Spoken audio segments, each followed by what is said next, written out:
Chapter 973. A few cars with special license plates arrived at the Rema Group's Kyoto headquarters under the escort of two military off-road vehicles.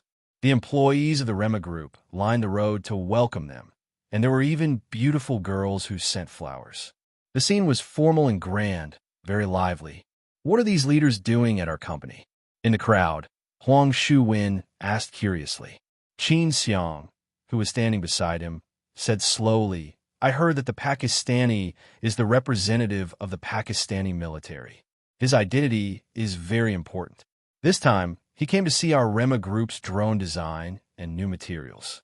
Our drone and new materials are still in the design stage, and Pakistan came to visit?" Huang Shuwen was very surprised. Qin Xiang said lightly, "What do you know? Pakistan is Pakistan Railways.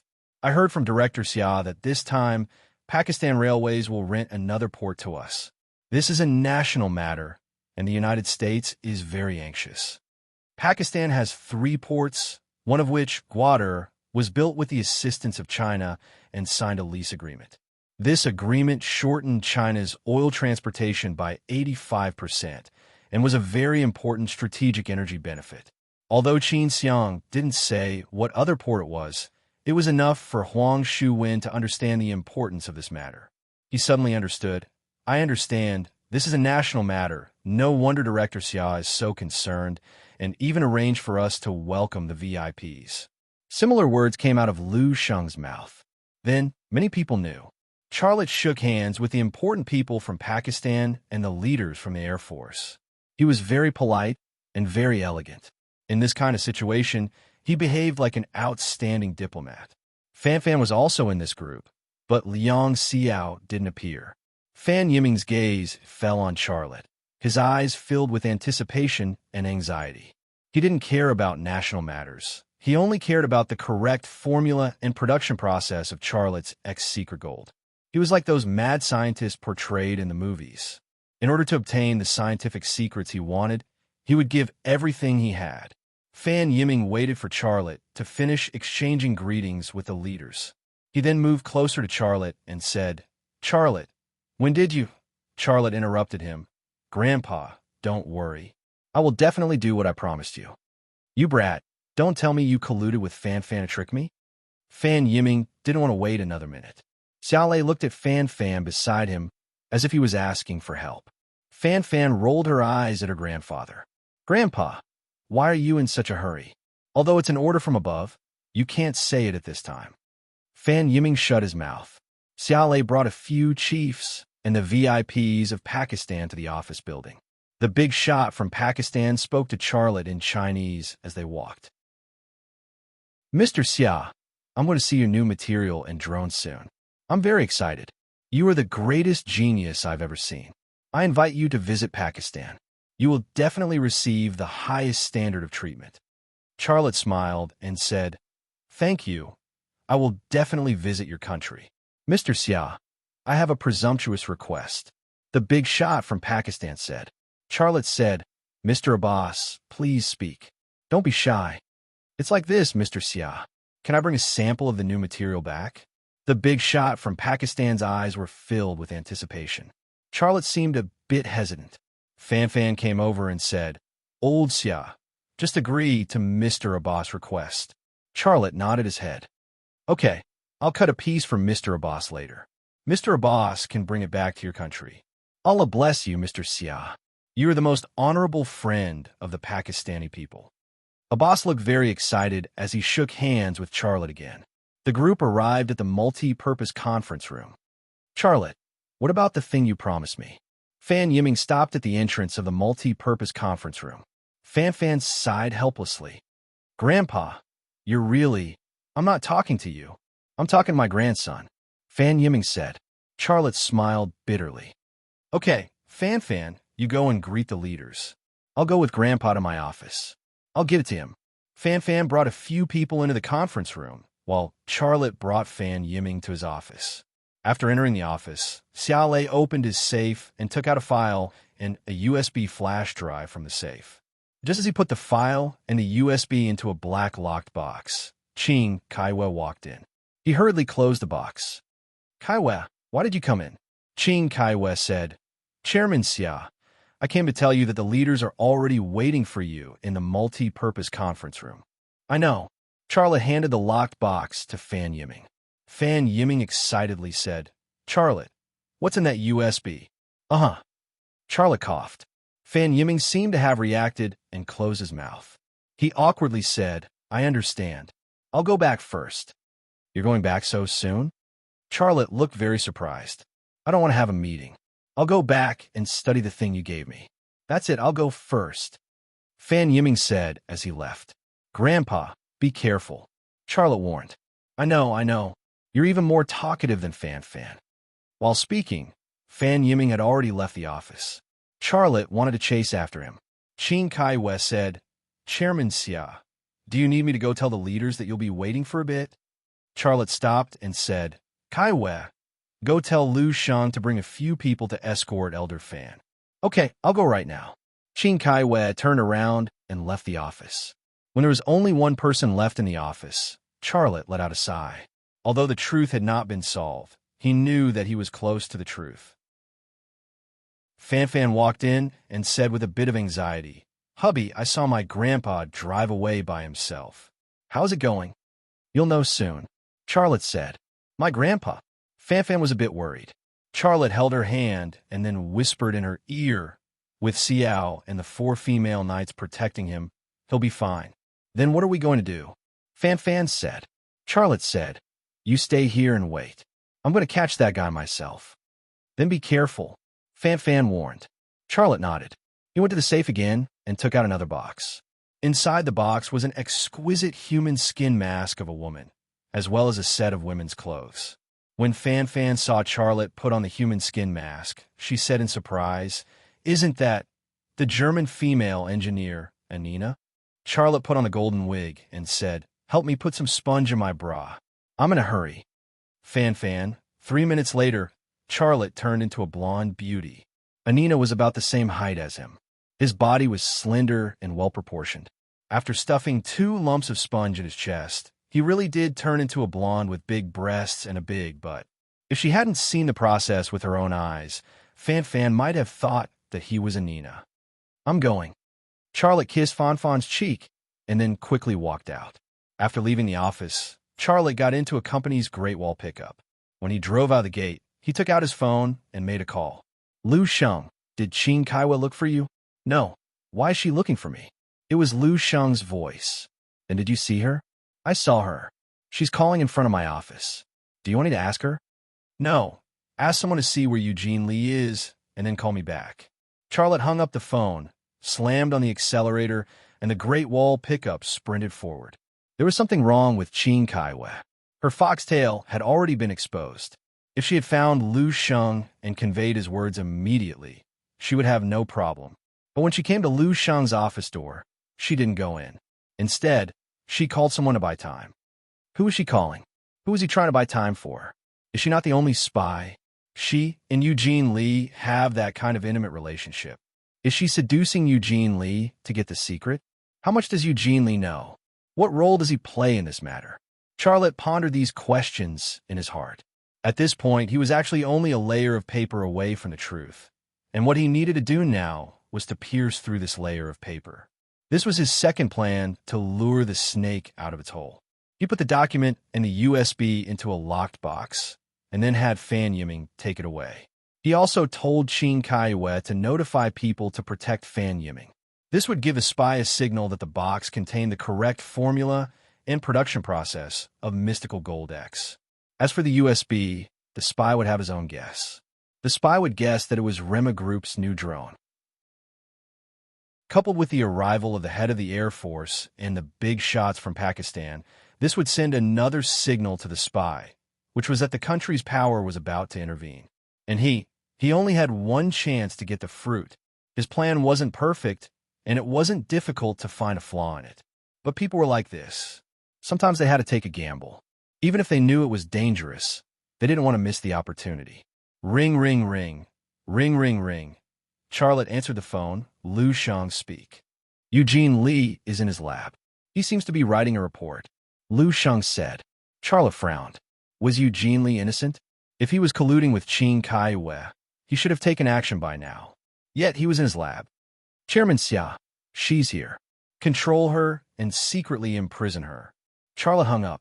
At the same time, a sedan with a red flag was driving on the road to the capital. The driver was Fan Yiming. White's tag had been left behind by him. There weren't many cars on the road after leaving White's tag. The road conditions were good, but because he was an old man, Fan Yiming didn't drive very fast. He only went about 40 to 50 kilometers per hour. A container truck drove over from the front. Chapter 974. Qin Kai-wei put down her phone. She went to Lu Sheng's office door and knocked twice. Come in. Lu Sheng's voice came from the office. Qin Kai-wei pushed open the door and walked in. Her gait was light and graceful, reminiscent of a butterfly, full of beauty. Her face also had a charming smile, making people feel intimate. This was also a reflection of her good mood. Lu Sheng got up and walked towards Qin Kai-wei, saying, Secretary Qin, what did you want to see me for? Qin Kai-wei said, Director Xia told me to come. Speaking to her, she stopped and waited for Lu Sheng to ask her, Does Director Xia have any work arrangements for me? Lu Sheng walked to Qin Kai-wei's side, standing on the same line as her. Qin Kai-wei said, Director Xia told me to tell you to bring a few people to protect old Mr. Fan Yiming. Quickly go. Old Mr. Fan Yiming should still be in the parking lot. Is that so? Lu Sheng's expression was strange. His mouth also revealed a trace of a sneer. Why are you looking at me like that? What are you smiling at? Lu Sheng smiled, causing Qin Kai-wei's smile to disappear. Lu Sheng said, Secretary Qin, you look very nervous. Why? Am I? I don't know what you're talking about. I have already brought Director Xia's words. Whether you want to go or not is up to you. Qin Kai-wei turned and walked towards the door. Lu Sheng suddenly grabbed Qin Kai-wei's arm. Qin Kai-wei struggled a bit, but Lu Sheng's hand was like an iron clamp. She was unable to break free. She suddenly became nervous. What do you want to do? Let me go. You're hurting me. Why don't you call someone? Lu Sheng said. Qin Kai-wei did not dare call someone. Come with me. I'll take you to a place. Lu Sheng pulled Qin Kai-wei towards the door. Where are you taking me? Qin Kai-wei's face had already lost all color. At this time, she seemed to have realized something. Her eyes were filled with fear and nervousness. You'll know soon, Lu Sheng said. Rip. The sound of fabric being torn rang out in the office. Qin Kai-wei tore open her shirt and bra. A patch of snow-white skin was immediately exposed, trembling and delicate. It was undeniable that her breasts had an irresistible charm. Lu Sheng was stunned. What do you want? Brother Sheng, I've always liked you. I just didn't dare to confess to you. Just take me. I really can't endure the pain of missing you anymore. Give it to me, give it to me. As she spoke, her body was like a loach that burrowed into Lu Sheng's embrace. Her snow-white hands were even more unscrupulously pressed against Lu Sheng's chest. Do you really like me? Lu Sheng looked very surprised. Don't talk, kiss me. Qin Kai-wei closed her eyes. Brother Sheng, you can do whatever you want. I'll promise you anything. But Lu Sheng didn't move. At this moment, Qin Kai-wei's hand quietly reached into her uniform skirt. When the hand reappeared, there was an injection tube that looked like a ballpoint pen in the palm of the hand. This was a hidden weapon for killing. But before Qin Kai-wei could insert the syringe in her body, one of Lu Sheng's fists ruthlessly smashed into Qin Kai-wei's stomach. Qin Kai-wei let out a muffled groan. Her entire body bent down like a lobster. At that moment, Lu Sheng's palm blade ruthlessly chopped down on her neck. Qin Kai-wei fell down, her snow-white hands falling onto the cold floor. His plump snow-white breasts were pressed under her body and flattened into shape. Damn, why didn't you seduce me before? Seducing me now that something has happened? Lu Sheng muttered to himself. Then he used his leg to kick Qin Kai-wei's perky buttocks. But he didn't use much strength and was purely toying with her. A few minutes later, Lu Sheng left his office and headed straight for the materials lab. Charlotte had given him 2 missions. One was to capture Qin Kai-wei, and the other was to keep an eye on Eugene Lee. In the materials lab, Eugene Lee was typing on his plan in his office. He looked very serious and focused on his work. Even when Lu Sheng appeared at the door of his office, he didn't look up. "Mr. Li, are you still busy?" Lu Sheng said aloud. Li Yudun looked up and saw Lu Sheng at the door.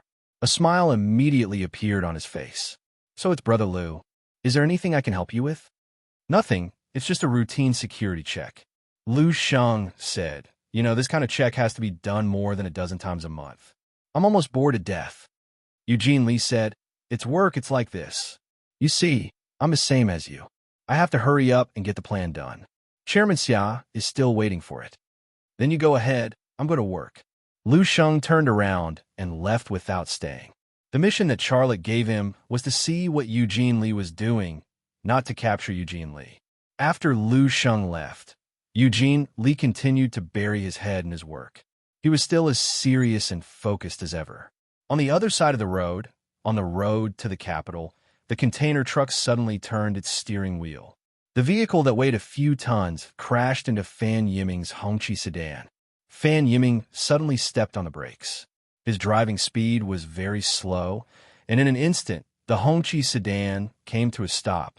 The container truck also braked and didn't crash into the sedan. The passenger seat door of the container truck opened. An armed man wearing a black combat suit and bulletproof vest opened the door of the passenger seat. He was holding an American-made M4 and an M203 grenade launcher assault rifle. He quickly rushed towards Fan Yiming's car. Behind him, the container door also opened.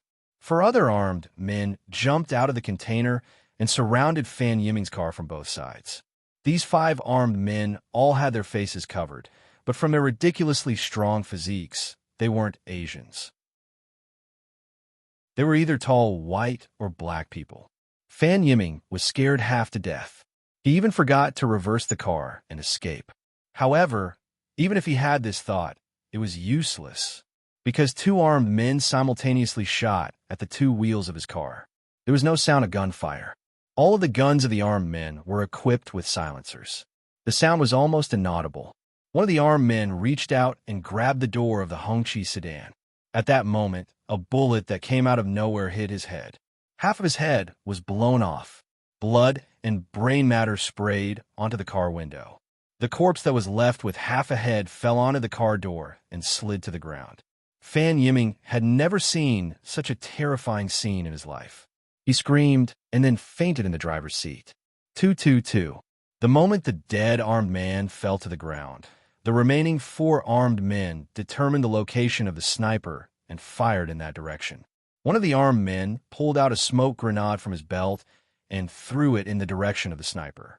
The driver of the container car turned the car around without a second's delay. Crash! The car window shattered. Another bullet flew in from another direction. This bullet directly penetrated the side window and pierced through his ear into his brain before stopping. 2 of the 6 armed men died in an instant. The remaining 4 all hid beside Fan Yiming's Hongqi sedan. Under the cover of the smoke grenade, the snipers on the left and right sides couldn't see the target. Even if they saw the target, they wouldn't dare to shoot because the person sitting in the car was the president of China's Academy of Sciences, Fan Yiming. Only someone with Fan Yiming's status could attract the big snake. However, there was a disadvantage to using him as a bait. Once he was captured, it would be a big problem. "Drag that old man out." In the smoke, one of the armed men quickly ordered, "In that box." One of the armed men and the commander opened fire while the other 2 opened the car door. One of them took the locked box from the passenger seat while the other grabbed Fan Yiming's hand and dragged him out of the car. After emptying a magazine, the commander used a satellite phone to make a call. Password A120, codename Wang Shi. "We have been ambushed and are preparing to escape with the hostage. Please arrange a rescue." A pickup truck suddenly rushed over from the direction of Rema Group. "There's a car coming from 6 o'clock. One of the armed men suddenly shouted, "Kill it!" But before the armed men could open fire, the pickup truck stopped. Then, a sharp voice came from the side of the car door. Password A120, codename Wang Shi. I am the one who will rescue you. Don't shoot. One of our own? The commander was shocked. Just as he called for help, the person who would rescue him descended from the sky. This efficiency was so fast that it was suspicious. "Open that box," the voice said. "There is a tracking device inside. We will be tracked. Open the box, take the things inside, and then we will leave this place." Even though his heart was filled with suspicion, in this kind of environment, the commander did not have the time to think and analyze. He chose the simplest method. He aimed the night vision device on his head in the direction of the pickup truck. "Stand up." A blonde woman's head popped out from the side of the hood and then shrunk back down. "Hurry. We are running out of time. Open the box and take out the things inside. Bring the hostage with you." The commander gave a new order. If the other party was an Asian person, he would continue to be suspicious, but the other party was a white woman. He forced himself to believe that the blonde woman was the one who would rescue him. One of the armed men aimed the gun at the lock of the locked box and pulled the trigger. The lock on the locked box popped open, and he reached out to open the lid. Boom! A blinding white light suddenly burst out from the box, followed by an unbearable roar and shockwave. Inside the box was not only the top-secret document and the flash drive, but there was also a stun grenade. Under the strong light and the shockwave, the four armed men lost their ability to move. They fell to the ground one by one, but they did not faint. Amidst the double vision and dizziness, the commander saw a blonde woman appear like a ghost in front of him, and then the handle of the gun hit his head. That was the last thing he saw. After that, his consciousness fell into darkness, and he could not feel anything. The blonde woman was none other than Charlotte.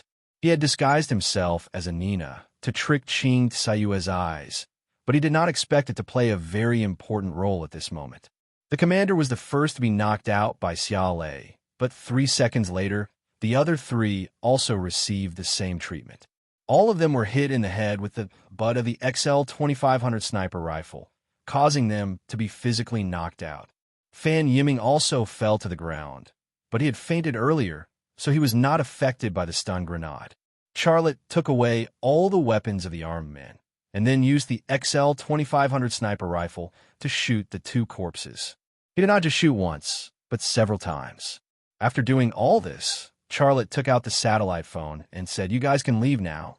Don't go back to Rema Group for now. Then I'll go pick out a wedding dress." Liang Xiao's voice came from the satellite phone. "Okay, and I'll be back tonight. I want to eat the salmon you made. Eating fish is good for the baby." Charlotte, there was a pile of brains next to her. Did she really have to say fish at this time? Chapter 975. Tang Yuyin came with a large group of agents from 101 innings. However, the task that Charlotte left for 101 innings was to collect the corpses. Before the people from 101 innings arrived, Charlotte had already taken care of everything, including the clothes on his body and the human skin mask on his face. Looking at the two corpses that were shot into pieces by the XL 2500 sniper rifle, Tang Yuyin frowned. "Do you have to do this?" Charlotte said, "What else do you want me to do? Reason with them? Convince them to put down the hostages and surrender?" "You know that's not what I mean. What I mean is, why did you shoot so many times?" Tang Yuyin said. She looked at Charlotte, her eyes full of speculation. She was never the kind of woman who was easily fooled. "I was unhappy, so I shot a few more times." "Is there a problem?" Charlotte said. "Of course there's no problem." Tang Yuyin did not dwell on this matter too much. She changed the topic. "These people, who do you think they are?" Charlotte glanced at the commander who was still unconscious. "These people are very well equipped, and they match the equipment characteristics of the American Delta Commandos. Their combat skills are very high. I suspect that they're the commandos of the most elite Delta Commandos in the United States. However, I'm sure you won't receive anything from them that can prove their identity. Even if they found them, the United States would not admit it." "Did you catch the spy?" "I caught the small one and the big one," Charlotte said. "Two," Tang Yuyin said in surprise. "Are you sure?" Charlotte nodded. 80%. "Who is it? I'll go and arrest him immediately." Charlotte said, "Didn't we agree to meet in 2 days? It's only been a day. Come back in a day. You can't make the decision on this." Charlotte's lips curled into a smile. "This is Fan's idea. I can't make the decision, But she can, right? Don't use that woman to pressure me. Tang Yuyin lost control of her emotions. Charlotte sighed. Yuyin, take these people back and interrogate them. Maybe you can get some valuable information. The Thunder Horse military factory is mine. I have the final say. I want to capture him myself. There are some things I need to figure out. What do you want to figure out? Tang Yuyin stared at Charlotte. You will know, but not now. Charlotte turned around and walked towards the unconscious Fan Yiming. Wait. Tang Yuyin stopped him. You. Charlotte looked back at her. Is there anything else? Do you hate me? What makes you think so? Said Charlotte. That's the feeling you give me. Tang Yuyin was very agitated. Let me tell you, you have no right to hate me, but I have the right to hate you. Charlotte spread his hands. Then hate me. I'll go back first. I'll call you when I'm done. You. Tang Yuyin wanted to say something, but the words were stuck in her throat, and she couldn't spit them out. She said that she had the right to hate Charlotte, but in her heart, she knew that she didn't hate him at all. In fact, she didn't have the right to do so. If it wasn't for Charlotte saving her, she would have died on that snowy mountain in Ta Wang in the Shi province. As for her and Xia Lei's so-called engagement, it actually happened under the circumstances that the Tang family had pressured them step by step and used some dishonorable means. If it wasn't for these things, would Charlotte sit together with her and talk about marriage? She owed Charlotte. She wouldn't be able to repay him in this lifetime. How could she hate him? Charlotte carried the unconscious Fan Yiming and walked towards the pickup. Charlotte, you bastard! Tang Yuyin roared. Charlotte acted as if he didn't hear her. He put Fan Yiming on the sofa in the back seat and got in the car. He turned the car around and drove towards the headquarters of the Rema Group. Whether he was a bastard or not, he didn't care anymore. The reason why he made an appointment with Tang Yuyin in 2 days was not because Tang Yuyin was now the bureau chief of 101 innings, and he had to listen to her. The reason was that he couldn't let Tang Yuyin enter the Rema Group to investigate the employees of the Rema Group. That would bring chaos to the Rema Group. The other reason was that he wanted to personally capture the spy and interrogate him about whether he leaked the information about Long Bing's trip to Japan. If he did, he could immediately call Tang Yuyin and have him take the spy away. If he didn't, then the one who leaked the information about Long Bing's trip to Japan was someone else.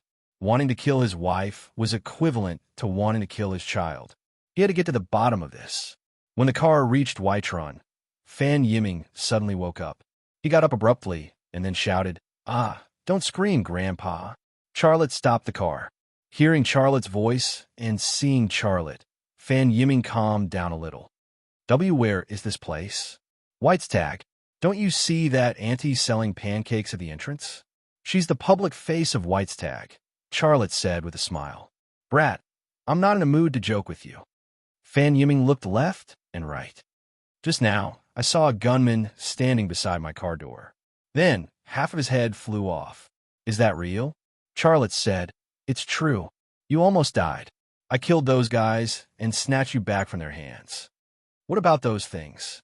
Fan Yiming nervously said, You gave me a password-protected box. Where is it now? Tell me.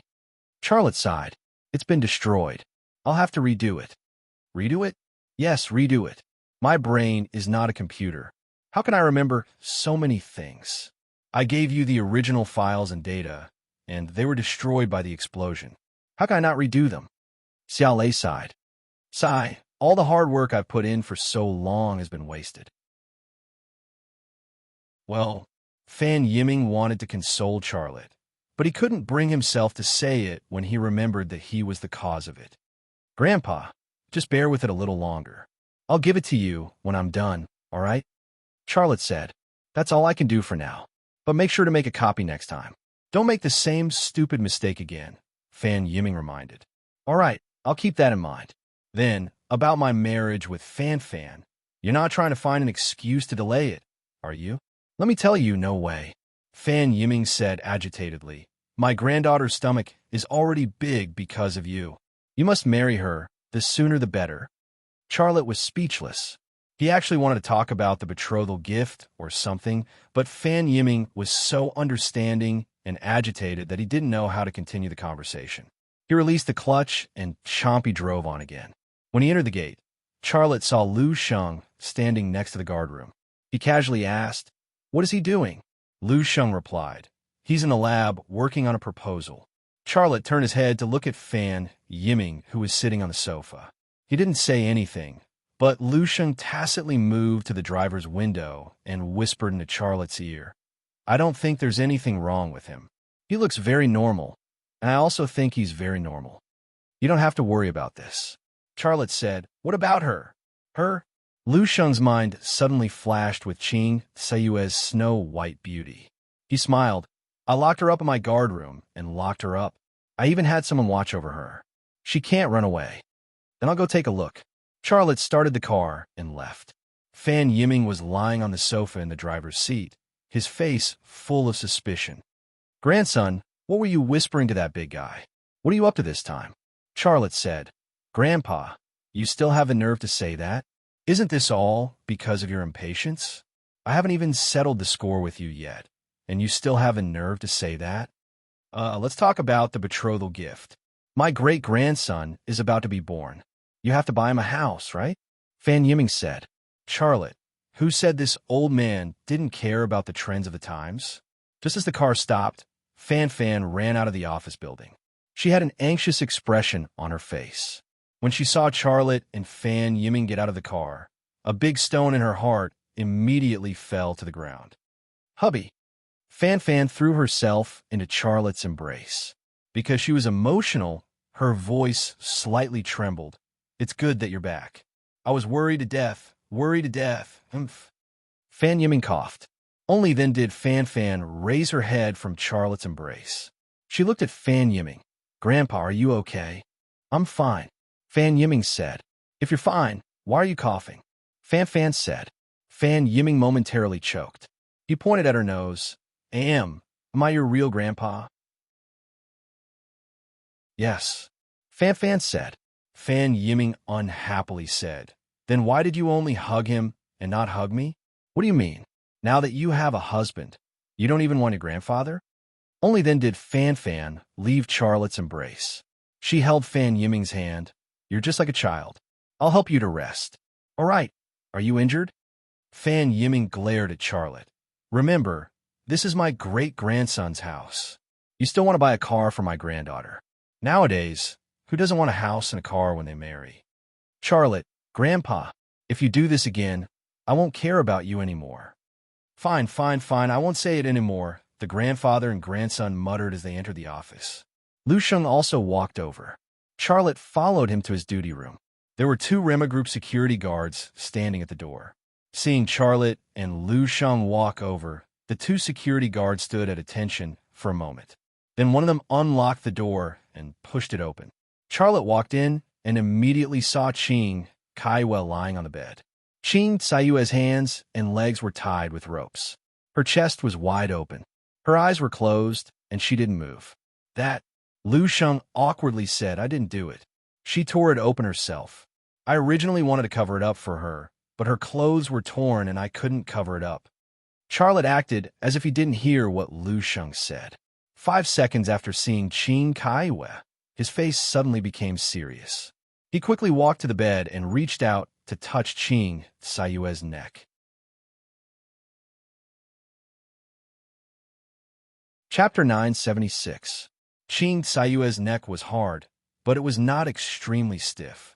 Only one kind of person would have this kind of neck, and that was a dead person. Moreover, it was a person who had been dead for more than an hour. And an hour ago, Charlotte was still chasing after Fan Yiming. Lu Sheng seemed to have realized something. He moved closer to the bed and reached out his hand to touch Qing Sayue's wrist. Qing Sayue's wrist did not have any warmth or pulse. How is this possible? After a pause, he angrily said, "You 2 bastards, get the hell in here." Lu Sheng angrily roared. The 2 security guards walked in and nervously looked at Lu Sheng. They still did not know what had happened. Lu Sheng still wanted to teach them a lesson, but Charlotte stopped him. Xiao Lei said, "Have the 2 of you been guarding outside the door from the beginning?" The 2 security guards nodded their heads. One of them nervously said, "Director Xia, we have been guarding the door from the beginning. We did not leave even a step." What happened? Charlotte continued to ask. Has anyone been here during this time? The two security guards looked at each other and then shook their heads. You two can leave. Don't tell anyone about this, Charlotte said. The two security guards responded and then left the duty room. Charlotte's heart was heavy. He secretly said in his heart, how did Qin Kaiwa die? Was she killed or committed suicide? She was a vain woman who was afraid of pain. Did she have the courage to commit suicide? Qin Sayue's death was filled with suspense. Director Xia, could this bitch have committed suicide to escape punishment? Lu Sheng said. What do you think? Lu Sheng shook his head. I don't think so. Charlotte said. Look after her body. Don't let anyone touch her. Also, look after her things. Don't let anyone touch them. Aren't we going to call the police? Lu Sheng asked. Charlotte said, don't call the police for now. Just do as I say. After saying this, he left the duty room and walked towards the material laboratory. All the signs pointed to Qin Kaiwa being the spy. Her death could be understood as a suicide to escape punishment. The case seemed to be closed, but Charlotte didn't think so. This was too normal and too simple. The spy had been lurking around him, lurking in the Rema group, until the new material was born. The U.S. had already established a similar new material project. Would the spy just die like that? Would that spy be a greedy woman like Qin Kaiwa? This matter was not so simple, and the spy was definitely not someone of Qin Sayue's level.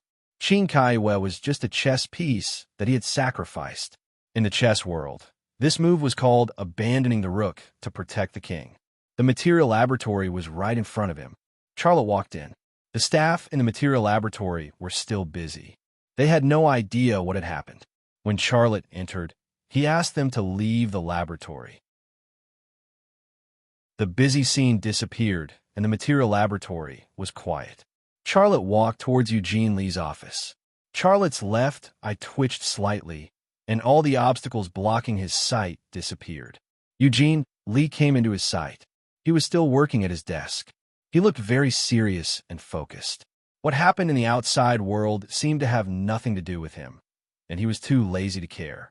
Charlotte increased the intensity of his X-ray vision. He checked Eugene Lee's body. Eugene Lee didn't carry any weapons on him. There were no weapons in the drawer of the desk beside him, not to mention a gun. There wasn't even a paper knife. Everything about Eugene Lee looked so normal. All the accusations against him were slander and slander. However, the corners of Xia Lei's mouth curled up into a cold smile. Acting to the extreme would be pretentious. If something was too perfect, then it would be a flaw in itself. Charlotte reached out and knocked on the door of the office. Eugene Lee didn't even raise his head. He just said, "Come in." Charlotte walked in. Eugene Lee looked up at Charlotte. When he saw that it was Charlotte, he stood up and said respectfully, "Chairman Xia, are you here to look at the proposal? Why did you come in person? You could have called me, and I would have sent it to you." Xia Lei's lips curled into a smile. When did this happen? When did that happen? Li Yudun had a confused expression. Why? Charlotte asked the second question. Li Yudun's expression became a little nervous. Chairman Xia, what's wrong with you? Why are you asking me such a strange question? Stop pretending, Charlotte said angrily. It's useless. I know you're the spy. Eugene Lee looked very surprised, but his eyes were flickering. Charlotte sneered. You have been lurking in the Rema Group for a long time. You stole the secrets of the Rema Group for the United States. You instigated Qin Kaiwa to work for you. Not only did you use her, but you also killed her after using her. On the surface, Qin Kaiwa was a female spy who was instigated by the United States. She seduced you, stole the formula and sample of the secret Gold X, and then sent the secrets to the United States. You can deceive others, but you can't deceive me. Chairman Xia, I'm not a spy. You joined the Rema Group at the time when the Rema Group needed a material scientist the most. You were recruited to the Rema Group by Qin Kaiwa through a poaching company. In fact, from the beginning, Qin Kaiwa was your prey, right? After you joined the Rema Group, you have been lurking, waiting for an opportunity. Your target was the new material of the Rema Group, right? Eugene Lee calmed down. Charlotte continued. Qin Kaiwa didn't know that she had let a wolf into the house, and she also became the wolf's prey. She was a greedy and vain girl, young and beautiful, but not scheming. You maintained a relationship with her as a secret lover, and she also became your scapegoat. You sent the early research materials of the secret gold X and the arrangement of the carbon element to the United States, and the United States also established the same new material project. Unfortunately, the early research was a failure, and the new material project in the United States did not succeed. You once again lurked, waiting for a new opportunity. Later, I personally took action, I solved the problem, and the secret gold X was also born. You couldn't help it. So today's things happened, right? Eugene Lee was still silent, not saying a word. He looked at Charlotte with a complicated expression, but there was no fear. I was thinking that your appearance should also be related to the AE Research Center in the United States, right? A strange light flashed in Eugene Lee's eyes.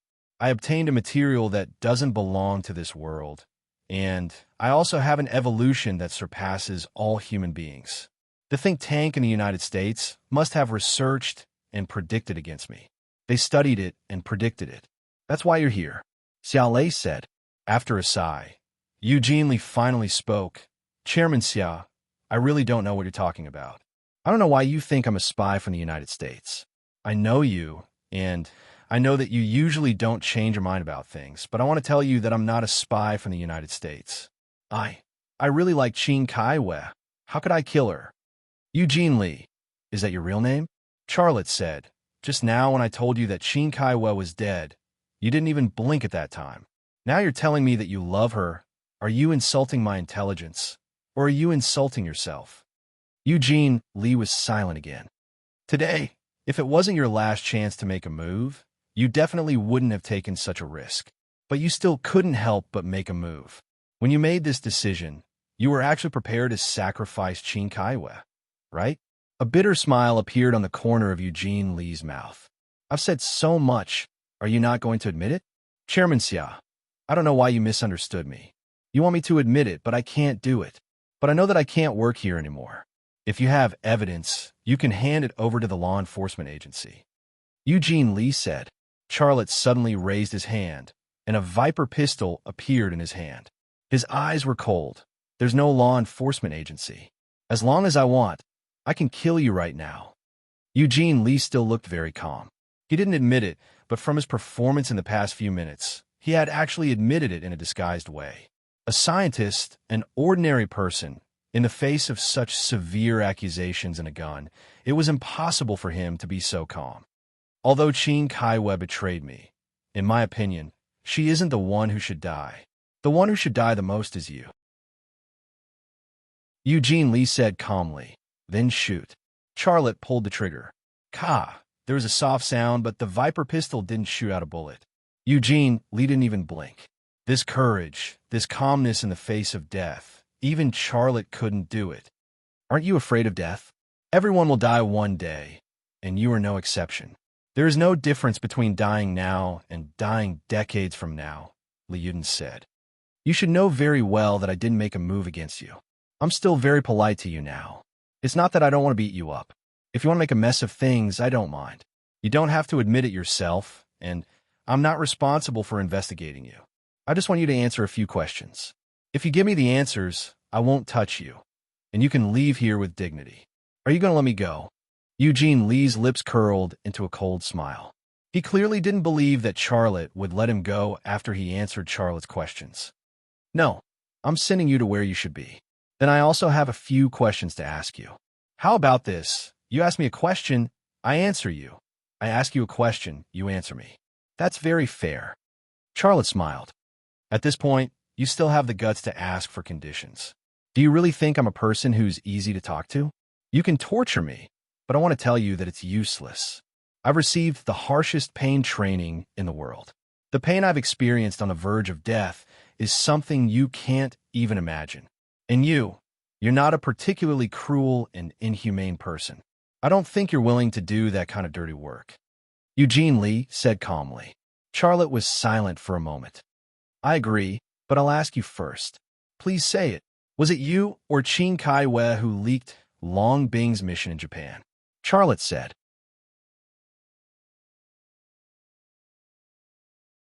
Chapter 977. I knew you would ask me this question, Eugene Lee said calmly. I can give you the answer. It wasn't me, and it wasn't Qin Kai Wei. Charlotte suddenly frowned. It wasn't you. I know you will doubt me, and that's normal. But what I want to tell you is that I have no enmity with you, and your woman is not my target. Why would I want to complicate things? The FA organization has a plan to attack the headquarters of Rema Group. Wouldn't you, the ace spy of the CIB, provide valuable information for this operation? Eugene Lee smiled. You already know the FA organization's plan to hijack a passenger plane to carry out an attack. Rema Group has even prepared anti-aircraft missiles. Does the FA organization's plan have a chance of success? Anyone with a little sense would know that the success rate of this plan is close to zero. Do you think the U.S. government and the CIB would increase the risk of exposing me for a plan that has no chance of success? Charlotte was silent. Eugene Lee was telling the truth. The U.S. government and the CIB would not sacrifice an ace spy who had worked so hard to infiltrate the top management of Rema Group for a plan that had no chance of success. The person who leaked Long Bing's mission to Japan was not Eugene Lee, but someone else. Who could this person be? For some reason, when thinking about this question, Charlotte suddenly thought of Tang Yuyan and the Tang family behind her. This made him feel very uncomfortable, and he was not willing to believe that this was true. It's my turn to ask. Eugene Lee's voice interrupted Charlotte's thoughts. How did you solve the problem of the new material? I'm actually not an expert in this field, but I have the support of a team of the best materials scientists in the United States. What I know is that even the best people can't solve this problem. They say that no one in the world can solve this problem, but you did. How did you do it? Because of this. Charlotte pointed at his head. Eugene Lee frowned. The answer was too simple for him. It was different from what he had imagined. How did you kill Qin Kai Wei? Without waiting for Eugene Lee to speak, Charlotte asked the second question. I drugged her last night. Once the time is up, she will die. Eugene Lee paused for a moment before continuing. My second question is, have you really developed the Rema Group's drone? Charlotte suddenly flew up and kicked Eugene Lee. The sudden movement turned him from a human into a cheetah. His speed and strength had already exceeded the limits of a human. Eugene Lee didn't expect Charlotte to suddenly attack him. Caught off guard, he hurriedly retreated. At the same time, he raised his arms and used his hardest elbows to block Charlotte's heavy kick. Eugene Lee's action was the most common defensive action in the boxing ring. As an ace agent and assassin of the CIB, he was completely confident that he could block Mike Tyson's heavy punch at his peak. But bang! With a muffled sound, Eugene Lee's body flew off the ground from the huge impact. A second later, his body flew a few meters away and hit a wall behind him. At that moment, he felt as if his elbows were hit by a hammer. The pain was unbearable. His body slammed into the wall, and the shock was as if he had fallen from the second floor. He almost fainted. Without waiting for Eugene Lee's body to fall from the wall, Charlotte took a big stride forward. His right fist was like a heavy cannon that landed on Eugene Lee's chest. Bang! Under Charlotte's heavy punch, the faint sound of ribs cracking could be heard. Eugene Lee didn't scream, but his expression showed that he was in extreme pain. In the blink of an eye, Charlotte's hand chopped down on Eugene Lee's neck. Lee Yudun let out a muffled groan and fainted. His body fell to the ground and stopped moving. Answer the question? Charlotte actually only had one question, and that was who leaked Long Bing's mission. Once he got the answer, he could end this spy incident. His second question was just out of curiosity. He could ask, but he could also choose not to ask. From the beginning, he didn't want to seriously answer Eugene Lee's question. Do you think this is a class? Answer the question. Despicable. Charlotte kicked Eugene Lee's lower abdomen. This kick was for Qin Kai Wei, that poor woman. As for why Qin Kai Wei was bought over by Eugene Lee, Charlotte didn't ask Eugene Lee the reason, because it wasn't important. He could guess it himself. Nowadays, some women's minds were full of the American green card and the superior material life. With some sweet words, they would forget about the danger and consequences. Qin Kai Wei was such a woman. Qin Saiyue's death actually made Xia Lei feel a little guilty. If he had done something with her in France and turned her into his lover, then Li Yudun wouldn't have been able to bribe and instigate her so easily. After subduing Eugene Li, Charlotte searched Eugene Li's office. The result was as expected. There were no traces left. He must have a way to contact the CIB. Is it a phone or a computer or a liaison? Charlotte pondered this question in his heart. At this point, he could have called Tang Yuyin a hand over Eugene Li to 101 innings, but he didn't do so because he had a new plan in his heart. When the search was over, Charlotte put Eugene Li into a large wooden box and then nailed it shut with nails. Then he called Lu Sheng. A few minutes later, Lu Sheng came over with a few people. Send this box of materials to my house. Well, send it to my study, Charlotte said. Several security guards found a card and took the box away. Charlotte followed behind. Lu Sheng curiously asked, Director Xia, where is Eugene Li? Charlotte said, he went home. He said he left a very important material at home. He went home to get it. He's really busy. By the way, Lu Sheng asked tentatively, is he okay? Charlotte said, I've checked. He's fine. Everything was done by Qin Kaiwei. I treated her well. I don't know what she was thinking. I knew it was her. She's AB*TCH. Lu Sheng said angrily. Charlotte just sighed softly. Qin Kaiwei was dead. She had paid the price for her actions. He didn't want to comment on whether she was AB*TCH or not. Have you packed up Qin Sayue's things? Charlotte changed the topic. How can it be so fast? I'll send it to you when I'm done. Or should I send it to your office? Lu Sheng asked. Send it to my house, Charlotte said. Then I'll do it now. Lu Sheng left alone. Several security guards put the wooden box in Charlotte's study and left. After the security guards left, Charlotte carried the wooden box alone and moved it to an underground secret room in the Peace Mansion. The purpose of this secret chamber was to interrogate the enemy, and Li Yudun was the first guest in this place. Charlotte opened the box and carried Eugene Li out. Then, he chained his limbs. Then, he splashed a ladle of water on Eugene Li's face.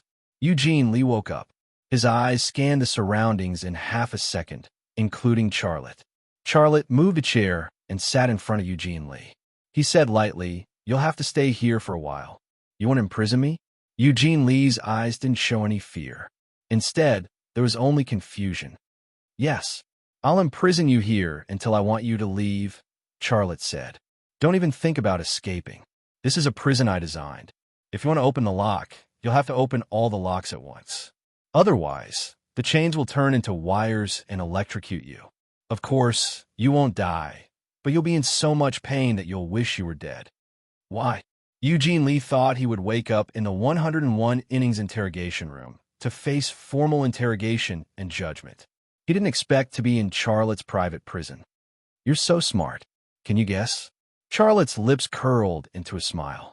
You want to use my identity and my channel to pass the information you want to pass to the CIB? Or you want to figure out something, right? You're really smart. Ha ha ha. Eugene Li laughed. Even if you can successfully impersonate me, you won't be able to find my channel. And even if you find it, you won't get the result you want. Your plan may seem strange to me, but it's destined to fail. Then what do you think I want to do? Eugene Li thought for a moment and shook his head. You're so unpredictable. You don't even know what I want to do. How can you be so sure that my plan is destined to fail? I promise you, you'll see the result. Charlotte got up and walked to the door. Eugene Li shouted at Charlotte's back. You should send me to 101 innings. You don't have the right to imprison me, right? Xiaolei turned around to look at Li Yudun. My fists on my rights. To stay here obediently. If you tie me up like this, how can I solve the problem of going to the toilet? I almost forgot if you didn't mention it. Charlotte walked to the corner and kicked a plastic bucket at Eugene Li. You can solve it with this. Eugene Li was speechless. Charlotte left the underground secret room. Not long after he returned to the study, Lu Sheng came in with a big box. Director Xia, I found these things in Qin Sayue's office and lounge. Take a look. Lu Sheng put the big box on Charlotte's desk. Thank you, Brother Sheng. You can go do your thing. I'll take care of the rest, Charlotte said. You don't have to be so polite with me. We're all brothers. Lu Sheng smiled and left the study. Xiaolei took out the contents of the box and placed them on the desk. There were cosmetics, books, notepads, pens, and the like. There was also an Apple laptop. He finished the inspection quickly. Except for the laptop, everything was normal. There was no spy equipment. His eyes fell on the laptop. If there was anything, it could only be in her personal computer. But just as he was about to open Qing Sayue's laptop, his phone suddenly rang. It was the satellite phone of the Chinese Zodiac battle team. The caller was Long Bing. "I'm back in China. I'll fly to the capital tonight." Long Bing's voice sounded tired, but there was also a hint of joy. "It's good that you're back. I'll cook something to welcome you back." Charlotte's mood suddenly improved. "Okay, then I'm hanging up." She hung up. Charlotte smiled bitterly. She was still so quiet. But when she let go, it was hard for him to resist.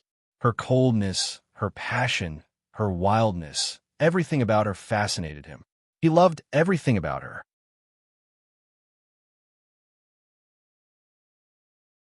Chapter 978. As the night grew darker, Long Bing came back. As soon as she saw Charlotte, she plunged into his arms and buried her head in his shoulder. She didn't cry, nor did she say anything. She just quietly held Charlotte. She didn't even blink when she killed people on the battlefield, but at this time, she was like a little bird. In this world, only a man like Charlotte could support a woman like her, give her support, and make her a little woman. The mission in Japan had failed, which meant that her career as an agent in 101 innings had ended with a regrettable failure.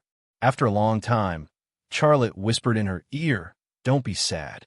Who doesn't stumble in this life? Failure is failure. As long as you're fine, it's fine." Long Bing looked up from her shoulder. "It's not a big deal that I failed my last mission, but my colleagues, they all fell into the hands of the Japanese. They can't come back. How am I going to explain this to their parents, wives, and children?" Charlotte's mood also became heavy. The parents, wives, and children of the agents who went to Japan with Long Bing were looking forward to their sons, their husbands, and their fathers coming home. But this expectation would forever become a lifetime of sorrow. "Did you catch the spy?" Long Bing's eyes were cold. Charlotte knew what the look meant. "Yes. Take me to see him." "Frosty, let me finish." Charlotte said, "I know what you want to do, but I asked the spy. He is not the person who leaked your whereabouts." Long Bing was stunned. "How is that possible?" Charlotte said, "I had the same idea as you at the beginning, but I believed what the spy said. His goal was Rema Group's new materials and drones. He wouldn't leak your mission in Japan."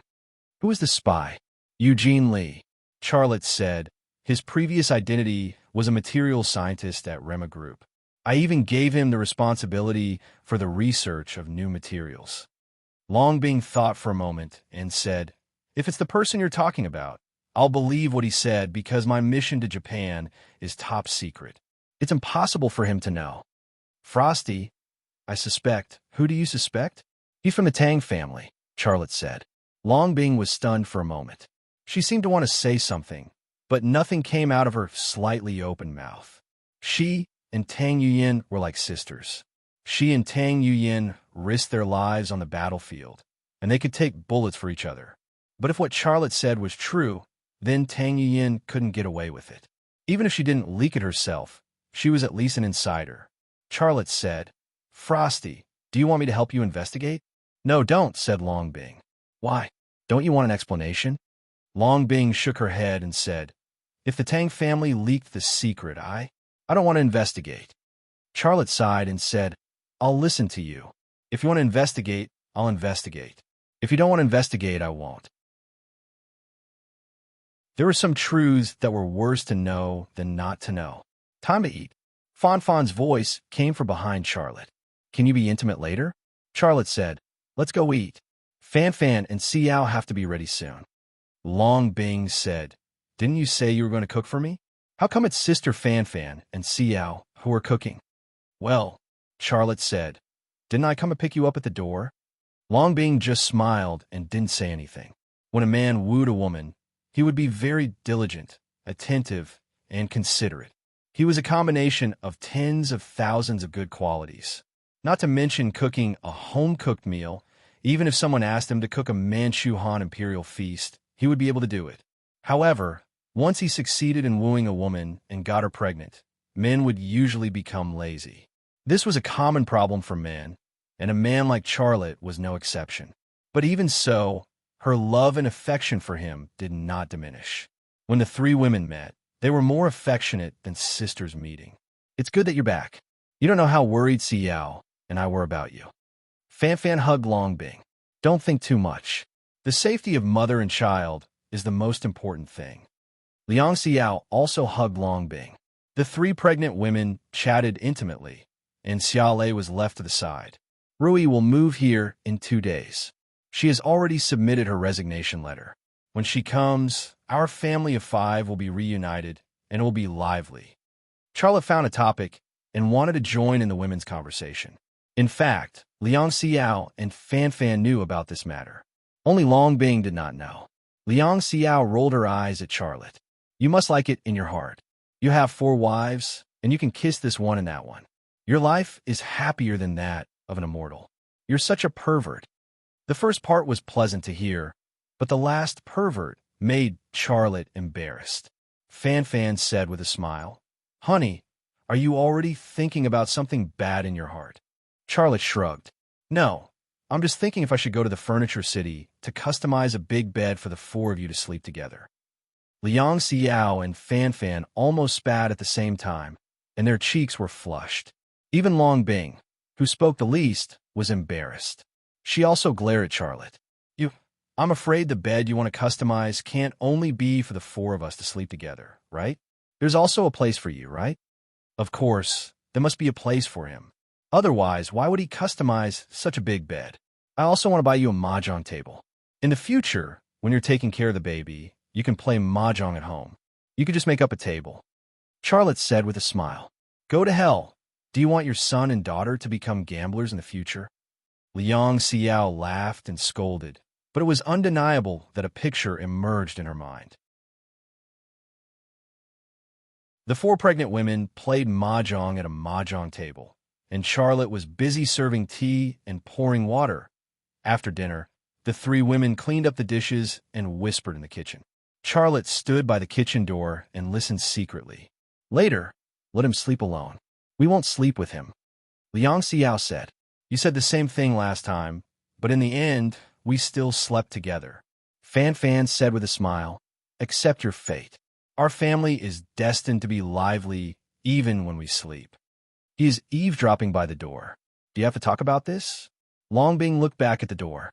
Although she couldn't see Charlotte, she knew that Charlotte was hiding by the door. Moreover, the light cast his shadow on the kitchen floor. "Hubby, you really have no shame. As a man, why are you eavesdropping on us women talking?" Fan Fan said. "Yes, don't you have any shame?"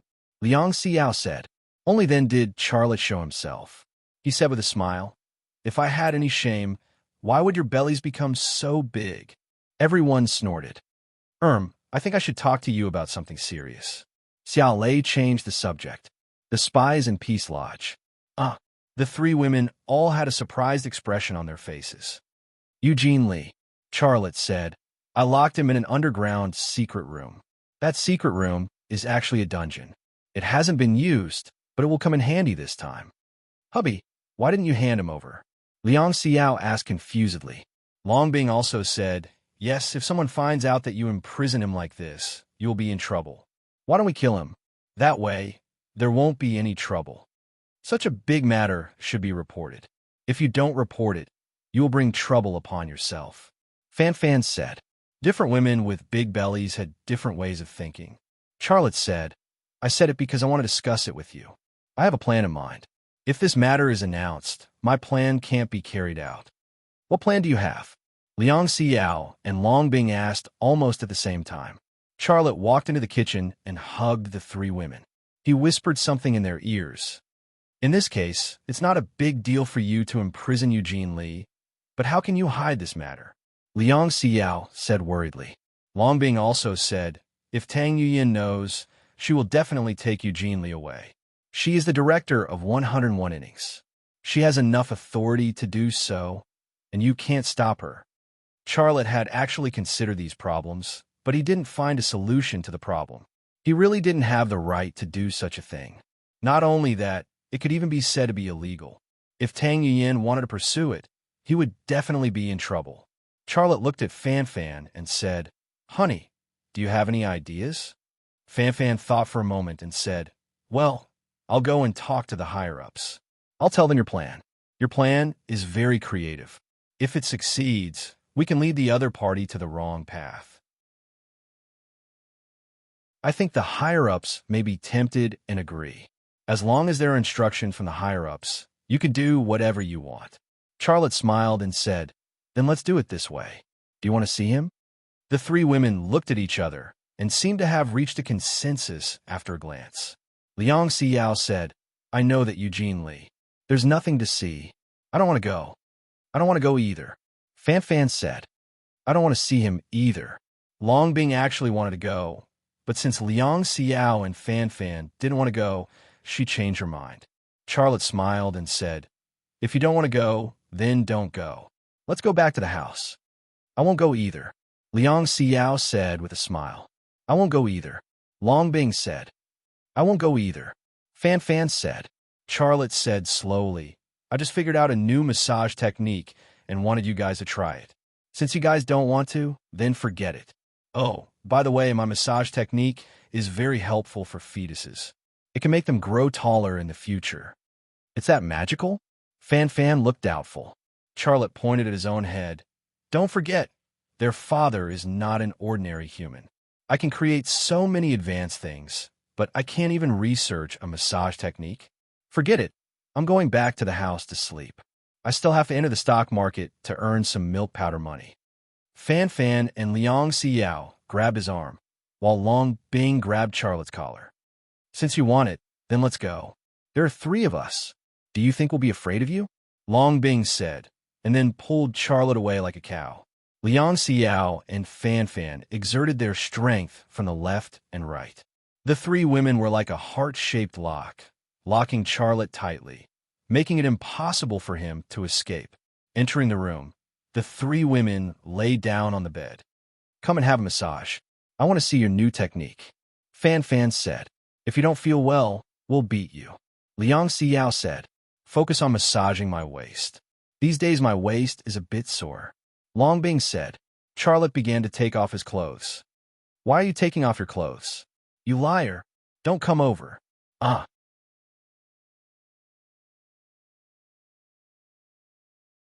Chapter 979. Early the next morning, Tang Yuyan arrived at the entrance of Rema Group's headquarters. She was followed by a large group of agents from 101 innings. She and Charlotte had agreed to meet in 2 days, and today was the deadline. "Seal off this place. No one is allowed to leave.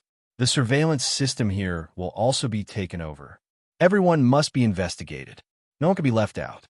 Tang Yuyan gave the order as soon as she arrived. A large group of agents from 101 innings took action. A few agents took over the gate in the blink of an eye. The security guard at the gate did not dare to confront these agents. Just as Tang Yuyan's people were taking over the gate, a security guard with a special identity picked up the phone. This security guard was Erdemo from the Zodiac team. "What are you doing? Put the phone down." An agent scolded. Erdemo frowned. "What do you want?" "If you want to take over this place, I have to call our chairman, Xia." "Put it down," the agent said sternly. "Otherwise, I won't be polite to you." Erdemo put down the phone, got up, and walked to the door. "Stay here. Don't walk around." The agent was still very fierce. Erdemo acted as if he did not hear him and walked to the door. The agent reached out and grabbed Erdemu's shoulder. Erdemu shook his shoulder and easily got rid of the agent's grasp. In terms of hands, no one here was a match for him except for Tang Yuyan. However, when the agent reached out to grab his shoulder for the second time, he gave up resisting and let the agent grab his shoulder. Although he was very angry, he was also very clear that he could not let the people from 101 innings fall here. If he did that, it would be a small matter if he got into trouble, but it would be a big matter if he caused trouble for Charlotte. "You're pretty good, kid. Behave yourself." After the agent grabbed Erdemu's shoulder, he pushed Erdemu hard. Erdemu staggered and almost fell to the ground. Erdemu did not resist. He returned to the chair that belonged to him. He watched through the window as Tang Yuyan gave one order after another to her subordinates. There was not a trace of expression on his face. After making arrangements for everyone, Tang Yuyin walked towards the office building. At this time, a Hongqi sedan drove towards the entrance. Seeing that car, Tang Yuyin frowned. The car had an ordinary license plate, which was no different from the cars used by ordinary people. But she knew that the woman sitting in the car was not simple. Tang Yuyin had already recognized the identity of the woman sitting in the car, but her subordinates didn't. An agent walked towards the Hongqi car. Go back. No one is allowed to go out now. The car window rolled down and Fan Fan poked her head out. Move aside. The agent was momentarily stunned. Did you hear me? Fan Fan looked very fierce. Who are you? How dare you speak so arrogantly? The agent walked over with a gloomy face. Fan Fan saw Tang Yuyin standing by the side of the road. She said to Tang Yuyin, what are you doing? I'm doing what I'm supposed to do. After saying that, Tang Yuyin made a gesture. This person can leave now. The agent who was blocking the road to check retreated. However, Fan Fan didn't leave. She got out of the car and walked straight to Tang Yuyin's side. I don't care what you're doing here. I'll give you 1 minute to get your people to leave Rema Group immediately. 1 minute, not one more second. Tang Yuyin was so angry that she laughed.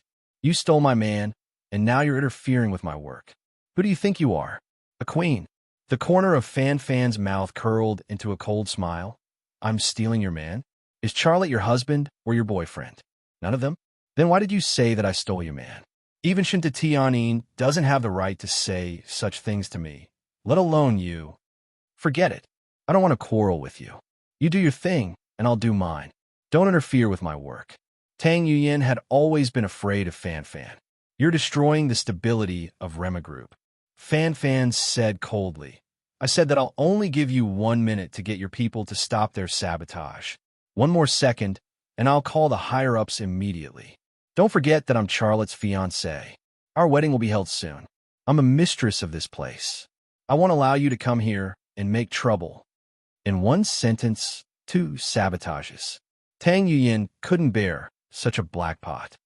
You know why I'm here. Tang Yuyin's emotions were a little out of control. I know.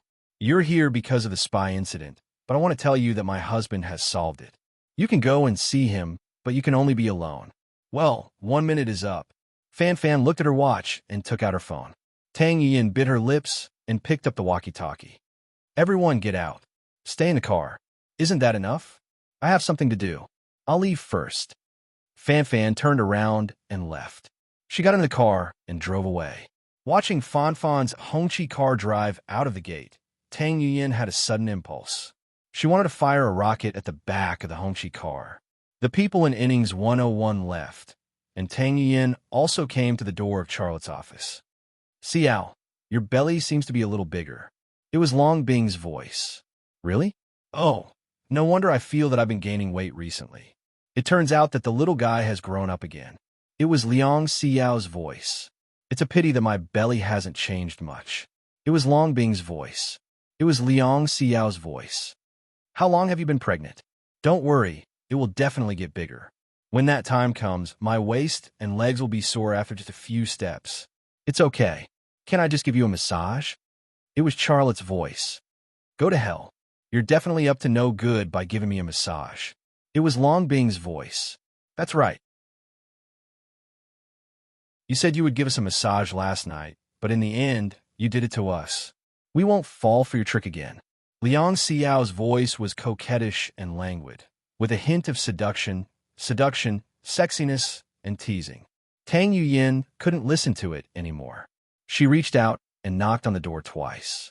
She used a lot of force and knocked on the door. Who's knocking so loudly? It was Liang Xiao's voice. I'll go open the door. It was Charlotte's voice. Hearing the footsteps behind the door, Tang Yuyin felt inexplicably nervous. Memories of the past flashed before her eyes. She felt as if her heart had been pricked by a needle. The door opened and Charlotte appeared at the door.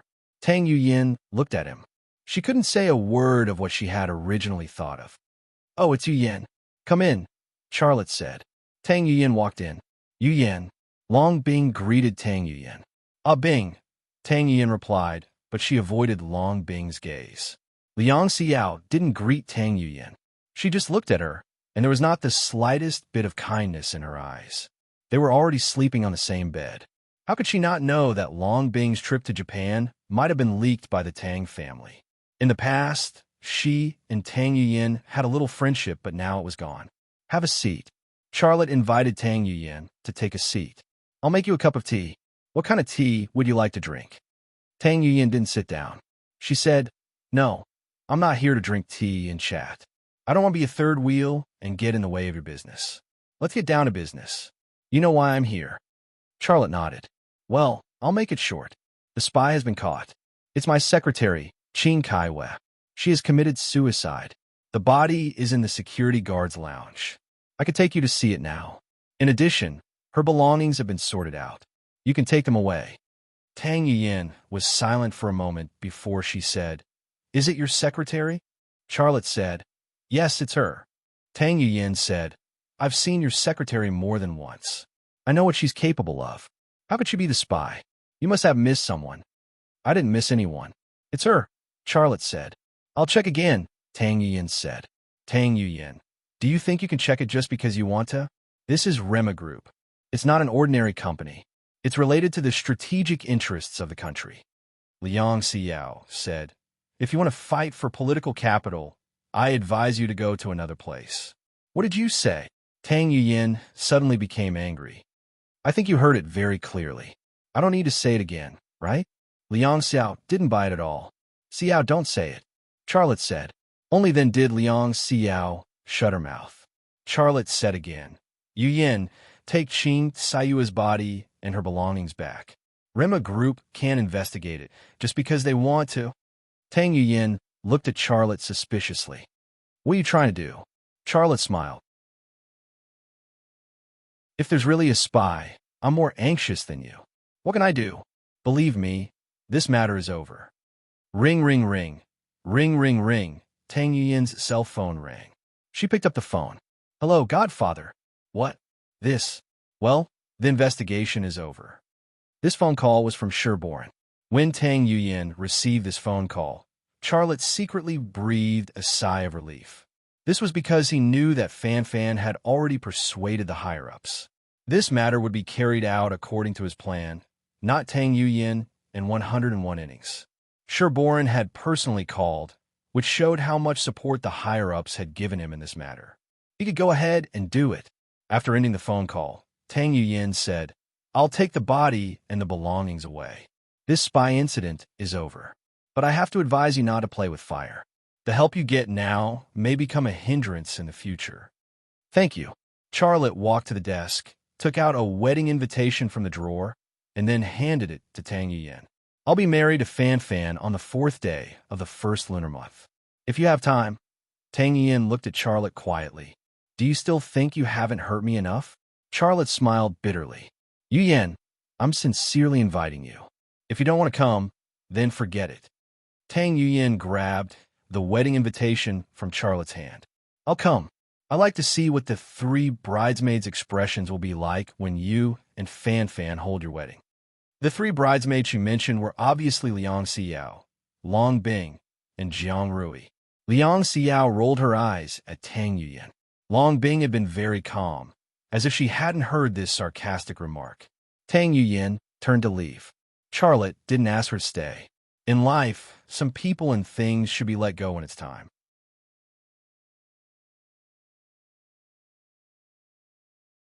Chapter 980. In the dead of the night, the lights were on in the underground prison. Charlotte woke up Qin Sayue's computer and turned the screen to face Eugene Lee. On the screen was a notepad document with notes. On it was written, He tried to get close to me, which surprised me. To be honest, he was worlds apart from Director Xia. But ever since that Liang guy came, I didn't have a chance. That Liang guy didn't allow me to get close to Director Xia. Besides, this is life. Paris was my best chance, but I didn't take it. I can't get close to Director Xia anymore. I can't hang on to one tree, can I? He's a material scientist, gentle and considerate. His qualifications are not bad. Should I consider him? So annoying, Charlotte opened the second notepad document. It was written, I had sex with him, and he behaved quite well. He told me that he had a channel to help me apply for a green card in the United States and even become a full citizen. I don't care about a green card, but becoming a full citizen is my dream. I didn't expect to get a peach after losing a watermelon. My luck is really good. He told me not to tell anyone. It's really a secret between us. I'm not stupid enough to tell anyone. Then, Charlotte opened a few more documents. When he saw the sixth one, Eugene Lee finally spoke. This is impossible. I've reformatted her computer. Charlotte said calmly, I have a way to recover the data on the hard drive. These things are enough to send you to the death penalty. Eugene Lee sneered. Do you think I'm afraid of death? Of course not. Charlotte said, Tell me, who is contacting you? Those Delta commandos won't come down from the sky. Who is commanding them? Eugene Lee spat on the ground with a disdainful expression. Charlotte smiled. I'm giving you a way out. Don't you want it? Eugene Lee said, Don't lie to me. Even if I tell you all the secrets I know and you get what you want, you will still kill me, won't you? I really have no such intention. Save your saliva. Eugene Lee said, You either kill me or hand me over to 101 innings. Give up on your ridiculous plan. You have to remember that your opponent is the entire United States, not some team or company, and definitely not one person. You said my plan is ridiculous. Then let me ask you, do you know what my plan is? Your plan is not hard to guess at all. Eugene Lee said, You want to eradicate the CIA's intelligence station in Kyoto. If you succeed, then your next step will be the CIA headquarters and the AE Research Center, right? I can tell you with certainty that you won't be able to achieve any of them. Is it difficult to find the CIB's intelligence station in the capital? Eugene Lee shut his mouth. What I want to tell you is that what you said is only a part of my plan, and it is the simplest part, Charlotte said. Madman. Charlotte was not angry. He clapped his hands. A person walked in from the staircase of the underground prison. Seeing the person who suddenly walked in, Eugene Lee was dumbfounded. This person's figure and face were exactly the same as him. It gave off the feeling that this person was a replica printed by a 3D printer. The replica Eugene Lee did not say anything after coming in. He walked past Charlotte and Eugene Lee as if he was taking a leisurely stroll. Then, he turned around and temporarily showed his back to Charlotte and Eugene Lee. His back was exactly the same as Eugene Lee's. The replica Eugene Lee stopped beside Charlotte and placed a hand on Charlotte's shoulder. Charlotte slapped his hand away. Don't mess around. This is serious business. I didn't do anything. The replica Eugene Lee's voice was sharp and feminine. Eugene Lee suddenly thought of someone. He blurted out, You are Qin Xiang, F***CK. Replica Lee Yuden's expression was very exaggerated. I can't even F***king recognize myself. You actually recognize me so quickly. Are you a dog in human form? Eugene Lee sneered. If you want to pretend to be me, learn to be a real man first. Qin Xiang kicked Eugene Lee's lower abdomen. He didn't show any mercy, but Eugene Lee just swayed a little. He didn't even frown. He didn't frown, but Charlotte's brows furrowed. This won't do. This definitely won't do. Qin Xiang, you can't do this. The moment you open your mouth, you'll be seen through. Don't tell me you want your brother-in-law to pretend to be this guy again. It's fine if you want him to pretend to be you in the office, but if you want him to pretend to be this guy in front of the CIB agents, I can guarantee that your sister will become a widow. Qin Xiang said. F***CKU. Charlotte glared at Qin Xiang. Qin Xiang shrugged. All right, pretend I didn't say anything. Your sister will definitely be heartbroken. Li Yuden suddenly laughed out loud. Charlotte said, What are you laughing at? Li Yuden stopped laughing with great difficulty. I've always thought that you're an extremely intelligent person, but now it seems that's only in certain aspects. In the face of certain matters, you're acting like a childish, whimsical child. You said I'm a childish child? Charlotte finally showed a hint of anger. The angrier Charlotte was, the happier Eugene Lee seemed. His mouth showed a sarcastic smile. The person who contacts me can tell at a glance that someone is pretending to be me, and he will kill the person who is pretending to be me. You deliberately made such a plan, but it will only take a few minutes for it to fail. Charlotte roared at Eugene Lee. Don't try to deceive me and make me cancel my plan. I'm telling you, As long as I solve the problem of my voice, it'll be fine. Childish is childish. In addition to my voice, you also need my fingerprints, my retina. Suddenly, Eugene Lee closed his mouth. Charlotte laughed. It turns out that you also need fingerprints and retina. Based on what you've said, I'm guessing that your intelligence network must be quite well established. Eugene Lee remained silent.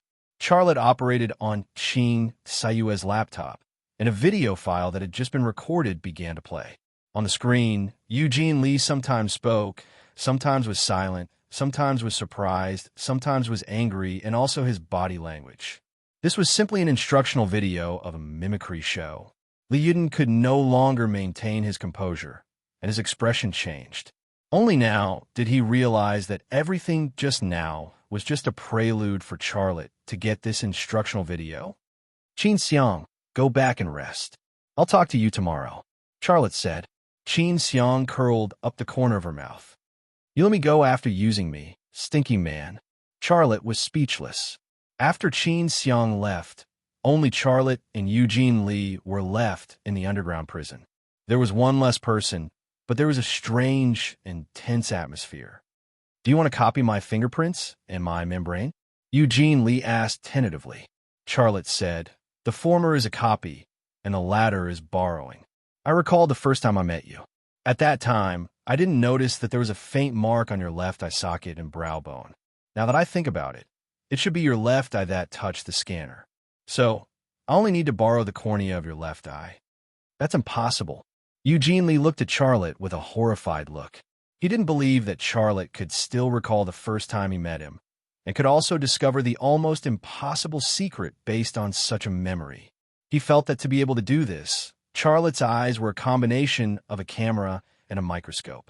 But was that possible? Were those still human eyes? Charlotte closed Aoki Suki's laptop and then opened a box. There was a syringe, a scalpel, and a miniature liquid ammonia refrigeration device in the box. He took the syringe from the box and then walked toward Eugene Lee. You want to pretend to be me, not Qin Xiang, and not your brother-in-law, Ryu Youngnam, right? Eugene Lee tried to suppress the fear in his heart. He wasn't afraid of Charlotte torturing him, but he was going to destroy one of his eyes. Charlotte nodded. You're right. The intelligence station built by the CIA in Kyoto can't be a simple place. The director of this intelligence station can't be a simple person. If I want to deceive his eyes and brain, then I have to do it myself. I don't trust anyone else to do it. A sickly smile appeared on Eugene Lee's face. You'll go to hell. Even if I go to hell, I'll be an evil ghost that even the king of hell is afraid of. After that, Charlotte stabbed the syringe into Eugene Lee's neck. Half an hour later, he walked out of the underground prison. He carried the box in his hand. The box contained the things he took from Eugene Lee. This was the first step of his plan, and he had completed it. When he passed by his room, the lights were still on, and he could still hear the voices of the 3 pregnant women chatting happily. He paused for a moment and then walked toward the study. Women were wine, but even the best wine was harmful to the body if one drank too much. Besides, even if he had a strong body, the 3 women were pregnant women. He had to take care of their bodies, and he had to consider the safety of the children. So, if it wasn't too uncomfortable, he had to restrain himself. After entering the study, Charlotte locked the box in the safe and took out his hacker's computer from the safe. Tonight, he was going to sell all the shares of Green Algae Company and leave with a profit. Ring, ring, ring. Ring, ring, ring. Who is it this time? Charlotte took out his phone. When he saw the number, he was slightly stunned. The call was from Shinta Tianyin. After the phone rang for 15 seconds, Charlotte answered the phone. Tianyin, you haven't slept yet? You haven't slept either? I still have something to do. I'll go to sleep after I'm done, said Charlotte. That what? They aren't with you, right? Shinta Tianyin probed. Charlotte smiled bitterly. No, they're all asleep. Then I'm relieved. If they're with you, I'll say hello. If they're not, let's talk, said Shinta Tianyin. Charlotte didn't know what to talk about with her. I heard that you're going to marry Fan Fan on the 4th day of the 1st lunar month, right? Yes, I'm the one who set the date. Aren't you going to invite me? How could that be? I'll send you an invitation. If you're free on that day, you can come. I can accept the invitation, but I won't come because I can't see my husband marry another woman. Shinta Tianin's voice was full of sadness. Charlotte sighed softly. Well, up to you. I can't force you on this kind of thing. After a pause, he changed the topic. By the way, how's the listing of Wanxiang Group in the U.S.? Changing the topic again, Shinta Tianin also sighed. You know, I've always listened to you. You told me not to go to the U.S., so I canceled the trip. Wanxiang Group will be listed tonight, but there's no bell-ringing ceremony. It's best if you don't go. Then, I'll hang up. Good night. Shinta Tianin hung up. Charlotte sat on the chair and didn't move for a long time.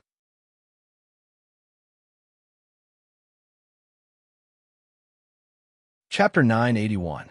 At 10 in the evening, as soon as the U.S. stock market opened, Wanxiang Group's shares rose rapidly.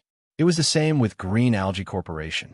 With Isabel's new round of evidence, investors swarmed in, and the stock price soared. There were a lot of buyers, but very few sellers. Xiaolei almost effortlessly sold all of his shares of the Green Algae Corporation. Green Algae Corporation shares would definitely rise again, but he was not tempted by the profits. Compared to being investigated by the U.S. Securities and Exchange Commission for malicious speculation, or even having his 4 accounts blocked, leaving now was the best and wisest thing to do. In total, Charlotte made $260 million from Green Algae Corporation shares. Actually, this was because he had been manipulating the market. If he had continued to manipulate the market during the 8 hours when the U.S. stock market was open, he might have made more profits, 3 or even 4 times the profit. After selling all of his Green Algae Corporation shares, Charlotte returned to Wanxiang Group's shares. To his surprise, when the market first opened, Wanxiang Group's shares were still rising rapidly. Now, however, Wanxiang Group's shares were falling. The market did not look good, and the stock price trend was worrying. Although the Wanxiang Group wasn't well known in the United States, it was well known in Hua Nation. Investors could easily find its information online. Based on Wanxiang Group's financial statements and profits, its shares should have risen when they appeared in the U.S. capital market as a new stock. However, it only rose for 2 or 3 hours before falling back. Based on the trading chart, it was even lower than the issue price. Pepsi is really starting to attack Wanxiang Group's shares, Charlotte thought to himself. Shinta Tianin's face appeared in his mind again. He was getting married, but his ex-wife kept appearing in his mind. This was not a good sign. Ring, ring, ring. Ring, ring, ring. The sudden ringing scared Shinta Tianin out of his mind. But when he picked up the phone, Shinta Tianin came back. This call was from Shinta Tianin. Old. Charlotte, you were right. Someone is attacking the stocks of the Vientiane Group. Shinta Tianin was agitated and anxious. Charlotte could understand her feelings. Wanxiang Group was one of the most famous companies in China. If Wanxiang Group's shares fell below the offering price on the first day of its listing in the United States, China's media would definitely hype this matter up. In this way, Wanxiang Group's shares in China's stock market would also be affected and fall. Do you remember the company I told you about? Charlotte said. Of course I remember. That company is called the Century Fund, right? It was Shinta Tianin's voice. Yes, it's the 100-year fund, Charlotte said. What are you going to do? It's short. Of course I have to go along, Shinta Tianin said. Then I'll go with you. I have $400 million in my hands. I'm now buying all of it into Wanxiang Group stocks. Charlotte said. You? Why do you still want to help me? We are husband and wife. Even if we can't be husband and wife, we can still be friends. I treat you as my best friend. Of course, I have to help you when you need help. Charlotte smiled. Of course, I'm not helping for nothing. I also make money from Wanxiang Group stocks. Shinta Tianin's voice was full of sadness. The best friend you mentioned, what kind of friend is that? Charlotte didn't know how to explain it. Say something. A best friend is a best friend, just like a bestie. Charlotte said. I don't want an ugly bestie like you. Shinta Tianin laughed, but her laughter carried a hint of bitterness. Best friend is fine too. Charlotte said. Are you saying I'm a tomboy? Charlotte smiled bitterly. Tianin, let's talk about the stock. I looked at the chart. If we want to build a position, We must build a position below the IPO price. He looked at the chart again. The IPO price is $11. We need to build a position at $10. $5. My operation is a quarter. When the stock price rises to $11, I will build a position at $10. $5. After 2 operations, I will buy all of it at $10. Are you sure the stock will fall to $10? Of course I'm sure. I only have 140 million US dollars in the US stock market. I have 400 million US dollars now. I'm very accurate. Believe me, I won't be wrong. While defending the stock price of Wanxiang Group, I can also make a little money. What's wrong with that? Charlotte said with a smile. I believe you. I've never doubted your ability. Shinta Tianyin said. Charlotte's ability had always fascinated her. Okay, I'm going to work. Charlotte said. Let me hang up. I'm afraid you'll hang up on me. Shinta Tianyin hung up. Charlotte sighed. He sat there for a long time before starting to work.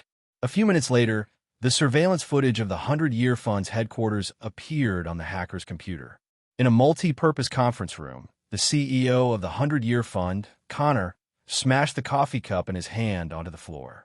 He then angrily scolded his subordinates. You bunch of trash. Green Algae Company's stock is soaring. That guy's already made a profit and left. What he made was all our money. The stock he bought from us at a low price. We're going to buy it back at a high price. You guys actually have the face to tell me to continue shorting Green Algae Company's stock? Is your head stuffed with cow dung? The group of subordinates didn't dare to make a sound. That bitch called Isabel published so much good news. Moreover, she also has evidence. Continuing to short the company is the same as throwing money into the water. I've decided. From now on, I'm going to long Green Algae Company's stock and short Wanxiang Group stock. After a pause, Connor roared. What are you guys still standing here for? Get to work. The group of subordinates left the multi-purpose conference room. Connor muttered to himself, Who the hell is that guy? His methods are so sharp. His operation is as standard as if it was measured with a ruler. In the capital world, he can't be a nobody, right? In the capital market, Charlotte was really a nobody. But on this point, besides Charlotte himself, no one would believe it. Charlotte exited the surveillance screen. He then made a phone call. Uncle Xia, sleep. Uncle Xia is sleeping naked. Uncle Xia is a bad guy. After activating the puppet Hornick, he gave instructions to Hornick to operate the accounts of the 4 female knights. He already disdained to stay up all night to make money. Unless it was a crucial battle, he was too lazy to make a move. When Charlotte returned to the room, the 3 pregnant women were already asleep. But apart from Fan Fan, when he entered the door, Liang Xiao and Long Bing opened their eyes. Charlotte gestured to them not to speak, then undressed and went to bed. He squeezed in between Long Bing and Liang Xiao. When a quilt was covered, one of Liang Xiao and Long Bing's legs pressed on his body. Their heads also drilled into the crook of his arm. The charming fragrance of the quilt was romantic and warm. At the same time, Naha Military Base in Okinawa, Japan. In the hangar, a Lockheed C-130 Hercules transport plane was refueling. Some Japanese soldiers were carrying military supplies to the plane. They were very busy, but in an orderly manner. Several Mitsubishi SUVs drove into the hangar. The door opened, and my Hattori and Zillida got out of one of the cars. Behind the 2 women was a large group of freelance agents of the FA organization. My Hattori looked at the watch on her wrist. In half an hour, the plane will take off. It will take you to South Korea. Then, you will sneak into China from South Korea. When you land in China, we will have someone pick you up and transfer you to Kyoto to hide. Zillida said, This is not our plan. My Hattori said, This is indeed not your plan, but it is the right thing to do. According to our intelligence, the Rema Group headquarters in Kyoto has an air defense company and an S-400 air defense missile system. According to your plan, even if you succeed in hijacking the plane, you will not be able to get close to the Rema Group headquarters in Kyoto, and its sub-bases in Haizhu and Shu have little value to destroy. Are you sure you want to continue on the wrong path? The ground operation is not impossible, but there is one thing I want to tell you. The FA organization is not a mercenary of any country. If you want to use us as cannon fodder, you'll pay the price. Zilita's voice was cold. No one will use the FA organization as cannon fodder. We are allies. We have the same goal. We must unite and cooperate sincerely to achieve our goal. Zilita sneered. You keep saying that we are allies, and that we should unite and cooperate sincerely. But why don't I see any Japanese personnel participating in this ground operation? My Hattori clapped her hands. A few seconds later, an old man came in from a small door in the hangar. The old man was about 60 years old. He was thin and small, but his eyes were sharp and intimidating. The old man was carrying an old leather case in one hand and a katana in the other. The scabbard and hilt of the katana seemed to be hundreds of years old. The old man walked slowly. He looked like an ordinary fan, but the aura he exuded was unique and powerful. The old man walked to my Hattori's side and bowed slightly. "Milady." My Hattori also bowed slightly to the old man. "Hello, master." The old man's gaze shifted to Zilita. His gaze was calm, but it brought about an invisible pressure to the people around him. Zilita's lips curled into a smile. She could tell that this old man was a very powerful warrior.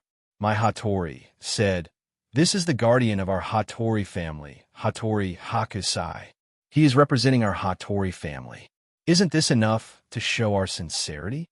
Hattori Hakusai raised the katana in his hand.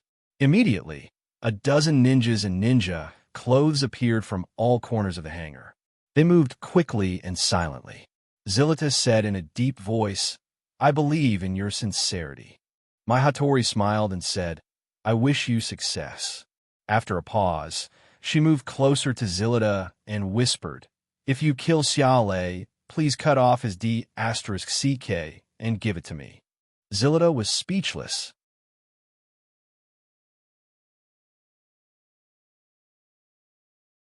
Chapter 982. When the sun rose, Charlotte woke up the three women first. The pregnant women loved to sleep, so they hadn't woken up when Charlotte left. Charlotte ate something and went to the company. However, he didn't go to the office. Instead, he went to the underground laboratory in the villa. He brought along his hacking computer and makeup kit. In the underground laboratory, the first thing he did was not imitate Eugene Lee, nor did he put on makeup to look like Eugene Lee. Instead, he took out a few important things that he kept in the underground laboratory: the ancient alloy box, the bronze grimoire, the compass, and the broken armor. It had been a few years, and he had walked step by step. There were always times when he felt that he was close to the truth, but every time, a new problem would appear, causing his hopes to be dashed. The truth was hidden in these things in front of him. It seemed to be within reach, but he knew that it was actually an unreachable distance. He still had a long way to go before he could uncover the truth. So many things have happened. I wonder if the compass will change. This thought suddenly appeared in Charlotte's mind. With this thought in mind, he put the compass's pointer on the compass. After a second of gathering energy, the pointer pointed towards the sky. The result was the same, no change. Charlotte picked up the ancient alloy box and shook it next to the compass. The result was the same. The ancient alloy box couldn't affect the compass's navigation results. Could it be that the last piece is really in the sky, on a certain planet, living on some abandoned spaceship? Charlotte's imagination ran wild. He couldn't help but laugh as he thought about it. These ideas were really ridiculous. After the pointer moved down from the compass, Charlotte took it down and put everything into the safe. The Black-Robe Man gave me 3 years. I still have more than 2 years. If I haven't solved the final mystery before that day comes, I will eat the last AE capsule, put on the protective suit, and enter the box world. If I enter the box world, the Black-Robe Man won't chase after me and kill me, right? This way, he might still die, but at least there was a glimmer of hope. As for the battle against the Black-Cloaked Man, I don't even have the slightest bit of hope. As he closed the safe's door, Charlotte thought to himself. After that, Charlotte turned on the hacker's computer. He first looked at the U.S. stock market. This time, he did not look at the stock of Green Algae Corporation. The stock was definitely still rising like crazy, but he would not touch it again. He only looked at the shares of the Wanxiang Group. On the next trading day, Wanxiang Group's stock price held its issue price, which was $11. However, he still made a profit of 2% on his 4 accounts because they were at the bottom. Charlotte's lips curled into a smile. When I leave the Wanxiang Group, my 4 accounts should have $1 billion, right? With $1 billion of capital, the next target is $2 billion. This was a rolling snowball, and at this rate, his snowball would only get bigger and bigger.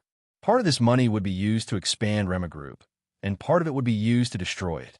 Even if he couldn't shake the world's largest capital market, he wanted to make the other party feel pain. There was another use for this money, and that was to deal with the enemy he needed to deal with. Currently, the $400 million was equivalent to his private money. In the world, there were probably not many men who had this much private money. After looking at the stock market, Charlotte opened the video that he secretly took in the underground prison and began to learn to imitate Eugene Lee. In the video, Eugene Lee roared, "Impossible." I formatted her computer.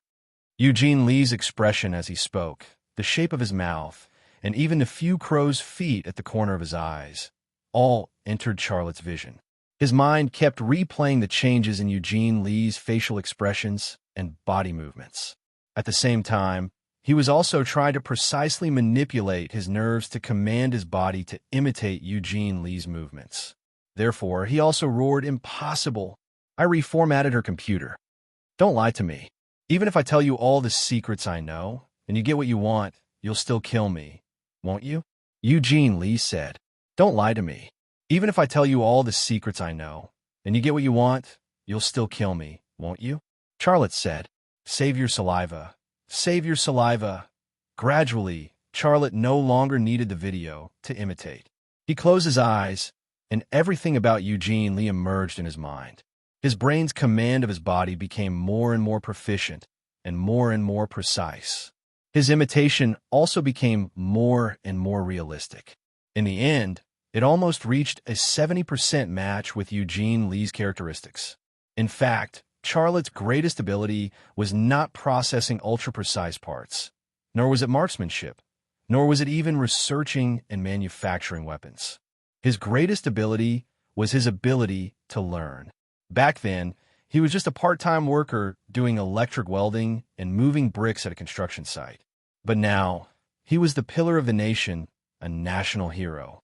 Everything he had was obtained through his learning and creation. After one imitation, he achieved a 70% match. After a few more times, it would not be a problem for him to achieve a 100% match. Through this imitation learning, he realized that he had never seriously tried to imitate someone before. Last time in the United States, when he impersonated Jack at the headquarters of Lockheed Martin Corporation in Washington State, he did not carefully study the art of imitation.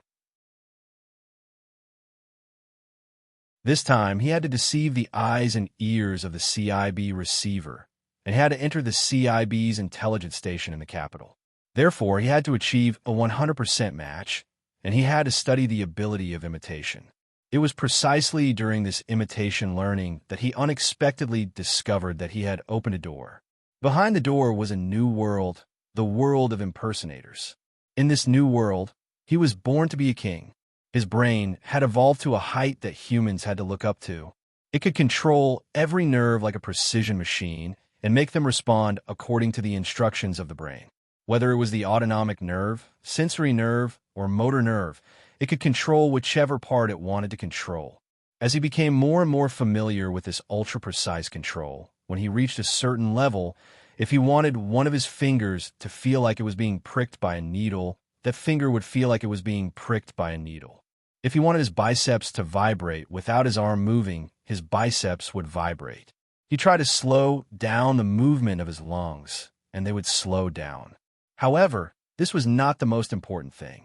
The most important thing was that he could adjust the muscles of the larynx through the motor nerve, and through contraction or expansion, he could achieve the same sound effect as Eugene Lee. The voice was the same, the gaze was the same, the expression was the same, and all the habitual movements were the same. Who could see through such an impersonator? Unless the most advanced equipment was used to determine the identity of a person by scanning the bones, it was almost impossible to find his flaws. However, such a system was probably only available in the CIB headquarters, Area 51, and the Russian Intelligence Directorate GRU. It was impossible for the CIB's intelligence station in Kyoto to have such equipment. After finishing the imitation learning, Charlotte looked at the watch on his wrist. He was surprised to find that he had stayed here for a day. At this time, it was time for the workers on the day shift to get off work. After using his brain intensively for a long time, Charlotte felt a little dizzy. However, it was not as strong as when he activated the automatic superbrain mode. There were no other negative reactions except for a little dizziness. I will talk to Eugene Lee at night. The more I talk to him, the more I know about him. I can even see through the size and movement of his vocal cords, so I can better imitate him. Charlotte thought in his heart. He accidentally developed a new ability, and it was a very useful ability. He was very happy. Ring, ring, ring, ring, ring. It must be Xiao and the others urging me to go to the airport to pick up Rui. There's still 3 hours left. They are too impatient, Charlotte said to himself. He took out his phone and answered the call without looking at the screen carefully. Breathe. It was a strange and cold voice, like the voice of a corpse that had been fished up from the depths of an icy hell. This voice made Charlotte suddenly nervous. Xianyu? Xianyu? Do you already have feelings for her? This was a man's voice. Charlotte's body suddenly froze. This voice was not someone else's voice. It was the voice of the black-robed man. You are on a path of reincarnation. The voice of the black-robed man. Charlotte took a deep breath and tried to calm himself down. What do you want to say? One day you will understand. You can tell me. There is no need to wait until one day, Charlotte said. His laughter was cold and piercing. What are you laughing at? There is a law of fairness in all things. That is, if you want something, you have to give something of the same value. There was no such thing as obtaining without a reason, nor was there any such thing as losing without a reason. The answer you want can change this world or destroy this world. So what are you going to give in exchange? The voice of the black-robed man. Charlotte was stunned. Are you afraid? Afraid, but so what? Did you call me to make me afraid of you? I called to remind you that you don't have much time. Don't waste it on meaningless things. If you want to jump out of reincarnation, you need courage and wisdom.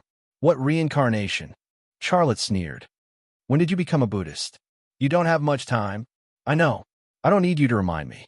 Tell me, what happened to Zhu Xianhua? She? Do.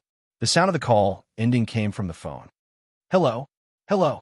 You bastard. Charlotte raised the phone angrily, but he didn't throw it down in the end.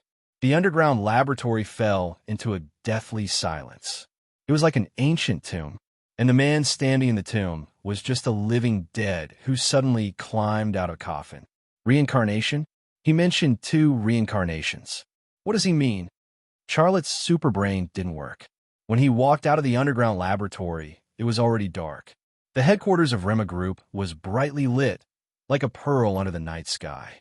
It was accumulating power, waiting for the moment to take off. Under the dim streetlight, 3 pregnant women were walking toward him. They had happy and sweet smiles on their faces.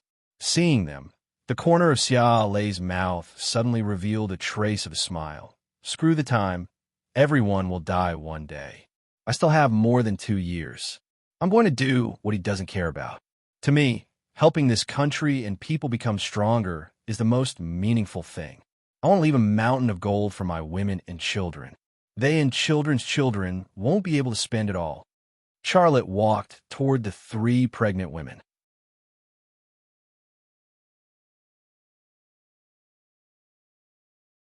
Chapter 983. Jiang Rui came back.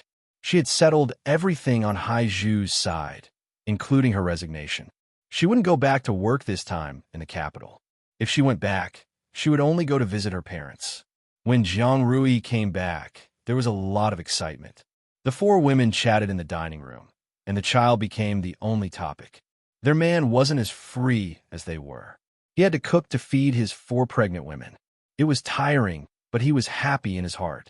The 4 women and the child in their stomachs made him forget the existence of the black-robed man, and he forgot the time he had left. After working for almost an hour, Charlotte cooked up a dinner. Although there weren't many dishes, they were all exquisite and delicious. Although he didn't study cooking or food now, the things he learned were enough to make him a top chef. It wouldn't be a problem for him to deal with gourmet experts, let alone his 4 pregnant women. It wouldn't be a problem at all. It was dinner time.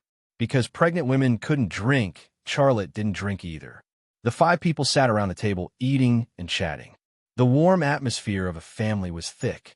However, an uninvited guest broke the warm atmosphere. The person who came was Liang Zhengchun. He stood at the door of the dining room and stared at the 5 people at the table. "Dad, why are you here?" Liang Xiao looked a little nervous. "Master, you." Charlotte was also very nervous. He almost said the same words as Liang Xiao, but he changed his words. "You haven't eaten, have you? I'll get you a bowl." Liang Xiao was nervous because her belly was already a little obvious. She was busy with Liang Zhengchun's eyes. Charlotte was nervous because Liang Xiao wasn't the only pregnant woman around her. There were 3 other pregnant women. If Liang Zhengchun knew that he not only made Liang Xiao pregnant, but also made the other 3 pregnant women pregnant, and the 4 pregnant women were eating at the same table, he didn't dare to think about the picture. However, the truth couldn't be contained. Liang Xiao's belly was getting bigger day by day, and Liang Zhengchun didn't notice it. Also, Liang Xiao would give birth to a child sooner or later. Liang Zhengchun was Liang Xiao's father and the child's grandfather. Could he and Liang Xiao hide it from him forever? Therefore, Liang Zhengchun had to face this hurdle sooner or later. It was just a matter of time. On the other hand, the other 3 women with big bellies didn't have any obvious reaction. They all stood up and greeted Liang Zhengchun, calling him uncle affectionately. Liang Zhengchun also responded politely to the 3 pregnant women, and then said to Charlotte, "You brat, you kidnapped my daughter, and now you don't care about her father? Besides, I'm your master."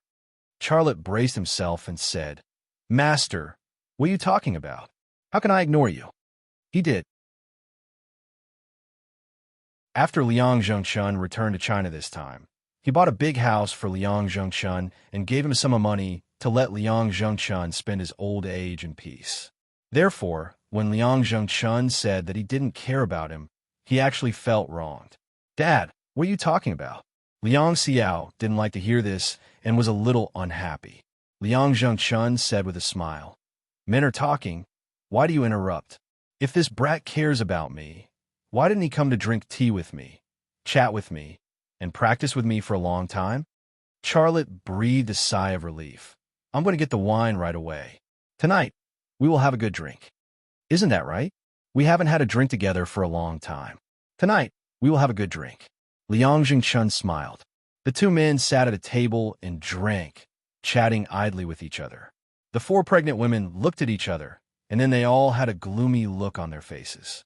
The 4 pregnant women had finished eating, but the 2 men were still drinking. The 4 pregnant women blinked at Charlotte several times, but it didn't work. Later, they ignored him and left the restaurant together. "Xiao, why did your father suddenly come?" Long Bing asked. Liang Xiao smiled bitterly. "The old man is probably lonely living alone, so he came to visit and drink with his apprentice. If that's the case, there's no problem, but if he stays here for a long time." Fan Fan then said, "Xiao, don't get me wrong, I don't mean that, I mean..." Liang Xiao interrupted her. "We are sisters and family. You don't have to be polite with me. You don't need to explain. I understand what you mean. I'm also worried that if the old man stays here for a long time, the 4 of us will get bigger and bigger day by day. Paper can't cover fire." "Will your father beat you?" Jiang Rui asked. "It's possible that he will beat me to death," Liang Xiao said. Jiang Rui suddenly shuddered. "Then why don't you think of a way to let him leave?" "I'll try." Liang Xiao returned to the door of the restaurant and didn't go in. She said from a distance, "Dad, I'll send you back when you've drunk enough." Liang Zhengchun turned back and glared at Liang Xiao. "Are you driving me away?" No, I don't dare." Liang Xiao braced herself and said, "Then I'll clean up the room for you to live in, and I'll send you back tomorrow." Liang Zhengchun said, "No, I plan to stay here for a long time this time. I won't go back. That house is too big. I live alone, It's so empty, I'll panic. Liang Xiao suddenly got a headache. Charlotte also got a headache. The other 3 pregnant women's heads were getting bigger and bigger. Her master and father-in-law had come uninvited tonight, not to drink, but to cause trouble. Why are you still standing there? Go back to sleep? If you don't sleep, the baby in your belly also needs to sleep. Liang Zhengchun suddenly said such a sentence. Liang Xiao's beautiful forehead was already dripping with cold sweat. What? My words don't matter now, do they? Liang Zhengchun's expression suddenly became serious. Liang Xiao didn't dare to stay any longer, so she turned around and ran away. Fan Fan shrugged. Let's sleep separately in the future. Jiang Rui looked surprised. You've already slept together? For people? Fan Fan and Longbin nodded together, then turned around and left. Jiang Rui was still in the same place and didn't move for a long time. Her face seemed to be smeared with a layer of rouge, and no one knew what she was thinking in her heart. But if it could be played in the form of a movie, it would definitely be a big production in Japan. After drinking a bottle of Maotai, Liang Zhengchun also became more talkative. The baby in my daughter's belly is yours, right? Charlotte nodded. Master, Liang Zhengchun said, don't be nervous. It's good that the 2 of you are together. My daughter can't be controlled by other men. Only you can control her. I have always thought highly of the 2 of you, and I also want the 2 of you to be together. Now that the 2 of you are together, my wish has been fulfilled. Charlotte just listened, not daring to say anything. Liang Zhengchun suddenly changed the topic. Well, the baby in those 3 women's bellies is also yours, right? Charlotte's head was already swollen, and it was about to explode, but he still had to bite the bullet and nodded yes. This yes sound was not much louder than a mosquito flying away. Are you happy? Charlotte, don't be nervous. I am not nervous. Is Xiao big or small? Big, big, she is big. Then I have nothing to say. The proudest thing in my life, Liang Zhengchun, is not how good I am at Wing Chun Kung Fu, but receiving you as a disciple. You are our Chinese hero, but also the pillar of this country. A person like you may not appear in hundreds of years. It is Xiao's blessing to be with you. She doesn't mind that there are other women around you. So why should I, as a father, mind? What's more, she treated you like that. You can forgive her and give her a chance to turn over a new leaf and live a good life now. She should also give something to repay you. This was Liang Zhengchun's mind, the mind of a martial arts master. Thank you, master. You are really too good. After listening to Liang Zhengchun's words, the stone in Charlotte's heart finally fell to the ground, and his face finally had a smile. But I have a condition, Liang Zhengchun said. Master, what condition do you have? Just say it. I will definitely satisfy it, Charlotte said.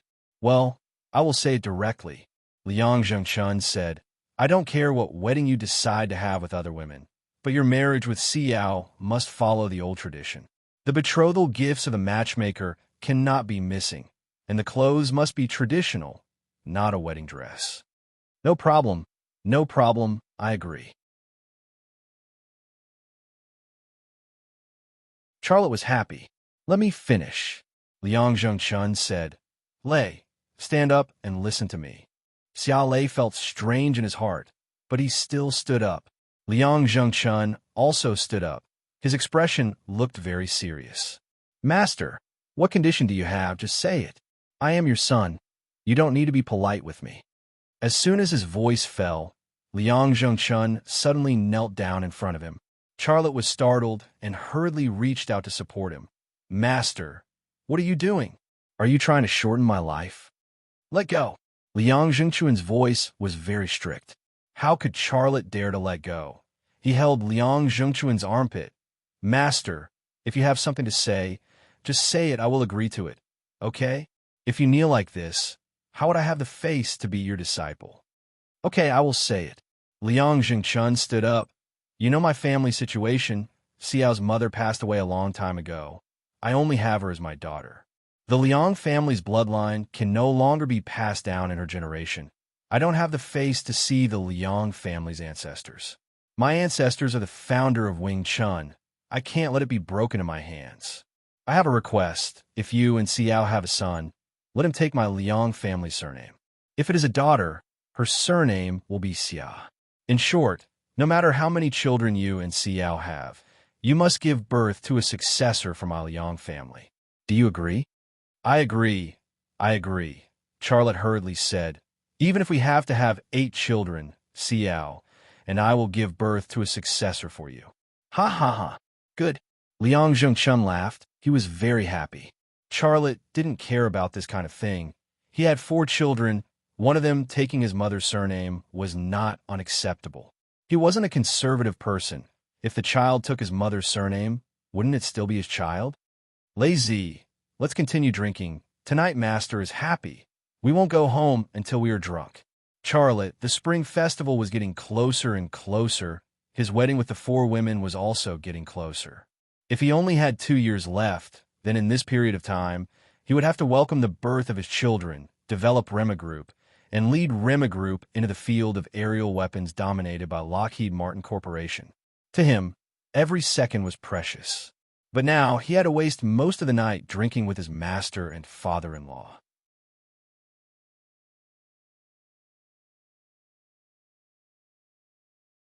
Chapter 984. Liang Zhengchun really stayed in peace residence. Charlotte couldn't do anything about it. He couldn't just let his master and father-in-law leave, right? Charlotte couldn't do anything about it, let alone Liang Xiao. She didn't even dare to mention it in front of Liang Zhengchun to let the old man go home. The next day, Fan Fan went to work. Liang Xiao and Jiang Rui followed Charlotte to the company. Long Bing went to the church of the 4 female knights. Jiang Rui went to adapt to the new environment, while Long Bing went to familiarize herself with the 4 female knights and the madman believers they recruited. Everyone had their own things to do. Charlotte entered the office.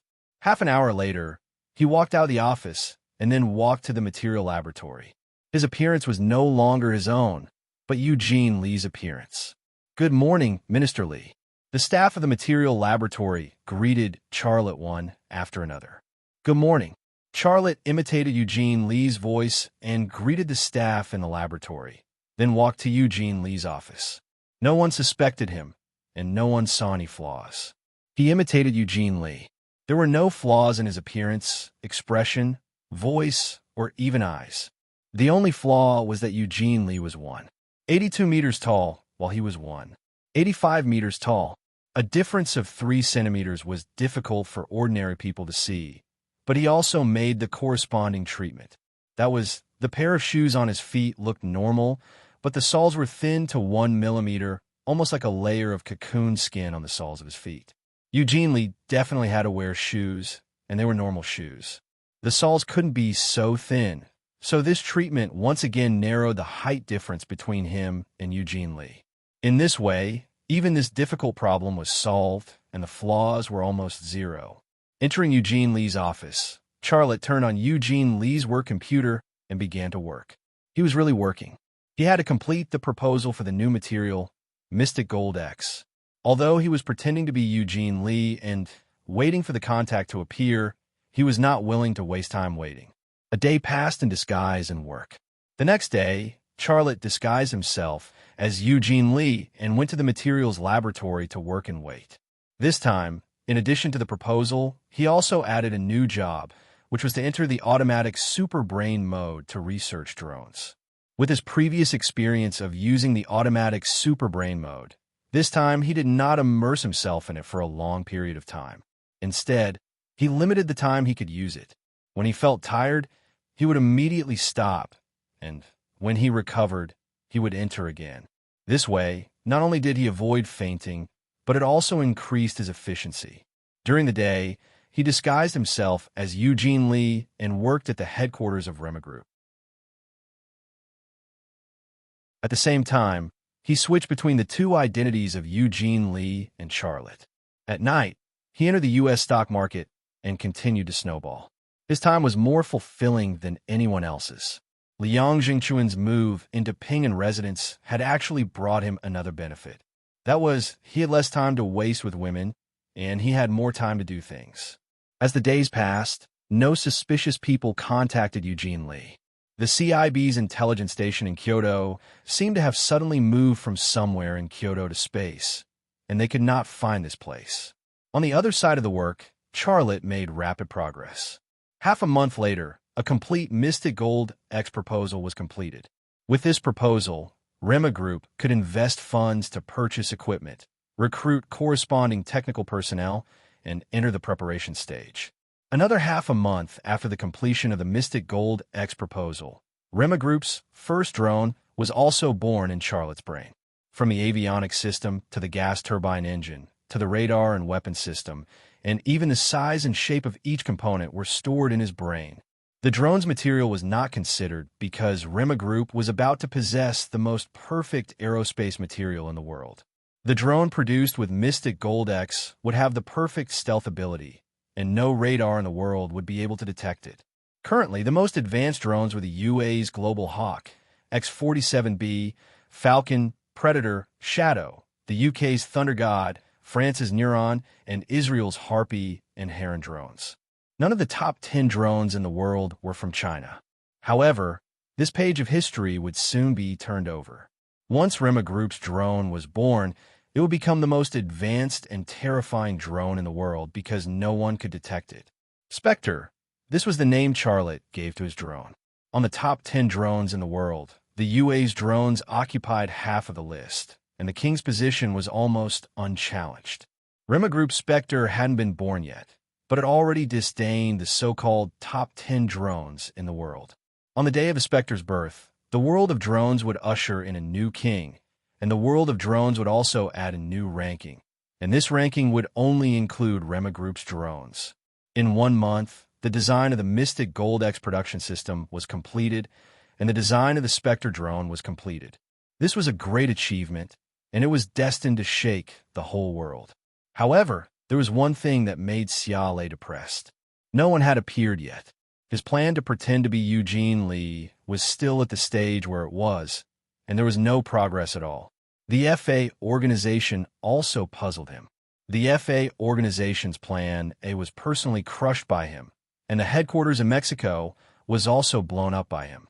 The FA organization then launched Plan B, and Long Bing's mission to Japan ended in failure. But until now, no one from the FA organization had hijacked a plane to attack Rema Group.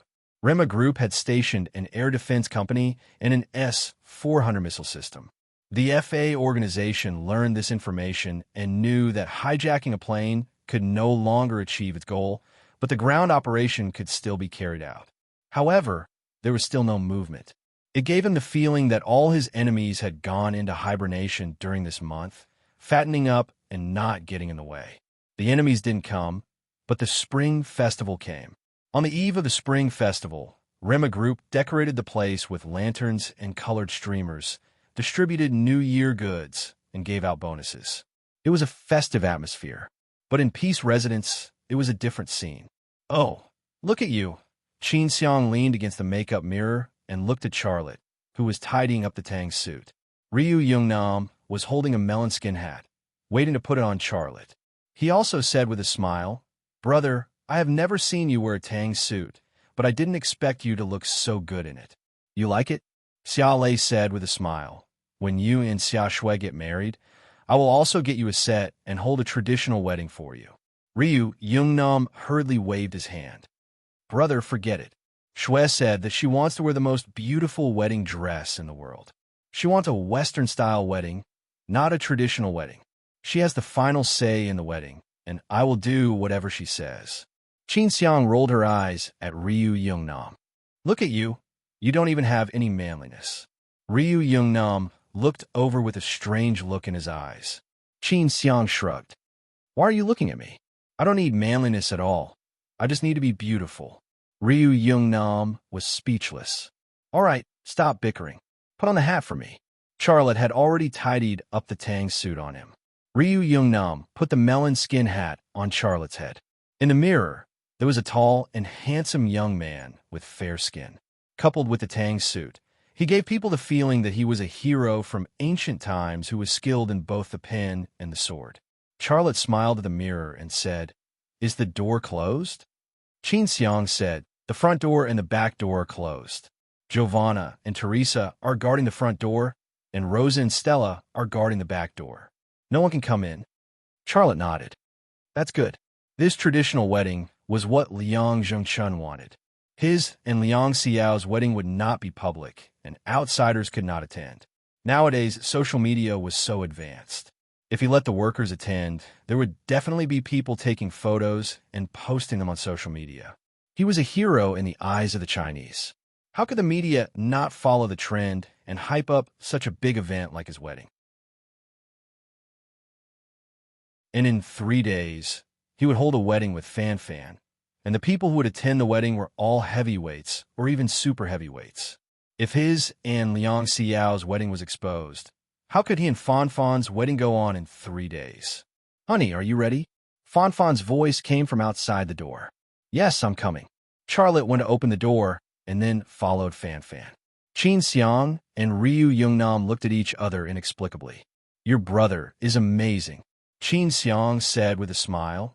The bride-to-be in 3 days will be the bridesmaid now, and the current bride will be the bridesmaid for the current bridesmaid 3 days later. Zheng Man, you should learn from your brother. This is the life that a man should have. Ryu Yungnam suddenly looked at the door and said, Xiao Xue, you're here. Qin Xiang was startled. She hurriedly looked out of the door, but she did not see anyone.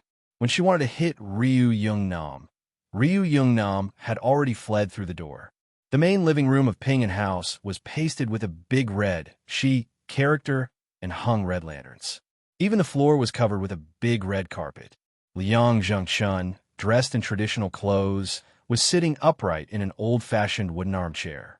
When Charlotte walked to the door, Liang Xiao, accompanied by Long Bing and Jiang Rui, walked over from another corridor. She was dressed in a red traditional wedding gown, covered with a big red veil, and lowered her head. Her lower abdomen was already bulging and could no longer be hidden. The signs of pregnancy were very obvious. However, this did not affect her graceful figure. Instead, it added a bit of maternal brilliance to her, making her particularly charming. Charlotte and Liang Xiao walked into the main living room holding a big red silk flower. The main living room was empty. There were no guests, only a few pitiful people. However, this did not affect Liang Zhengchun's mood of marrying off his daughter. A smile appeared on his face. Back then, when he accepted Charlotte as his disciple, he had already wanted to marry Liang Xiao to Charlotte. Now, his wish was finally fulfilled. Towards this son-in-law of Charlotte, he was not picky at all. He liked him from the bottom of his heart. The newlyweds were in position. First bow to the heavens and earth. Lu Sheng, who was acting as the wedding host, said loudly. Charlotte and Liang Xiao turned around and bowed to the heavens and earth. Second bow to the parents. Lu Sheng said loudly. Charlotte and Liang Xiao bowed to Liang Zhengchun. Liang Zhengchun chuckled. Husband and wife bow to each other. Lu Sheng said. Charlotte and Liang Xiao bowed to each other, but accidentally bumped heads. The living room was instantly filled with laughter. Are you okay? Charlotte asked with concern. I'm fine. Liang Xiao said. Her voice was gentle and full of happiness. The newlyweds served tea and then entered the bridal room. Lu Sheng said. Charlotte and Liang Xiao knelt in front of Liang Zhengchun, each holding a cup of tea. Liang Zhengchun first took Charlotte's tea and drank a mouthful. Then he took Liang Xiao's tea and drank a mouthful. He was representing Liang Xiao's mother and also drank the tea from the newlyweds.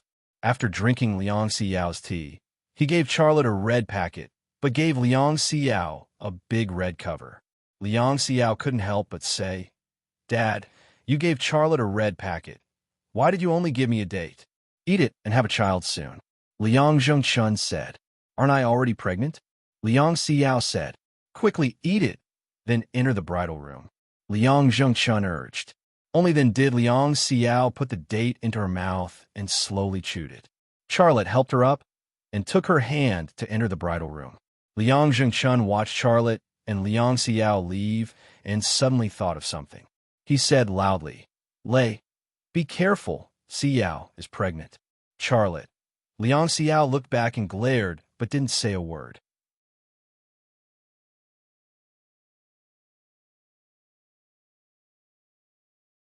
Chapter 985. The bridal chamber was also traditional.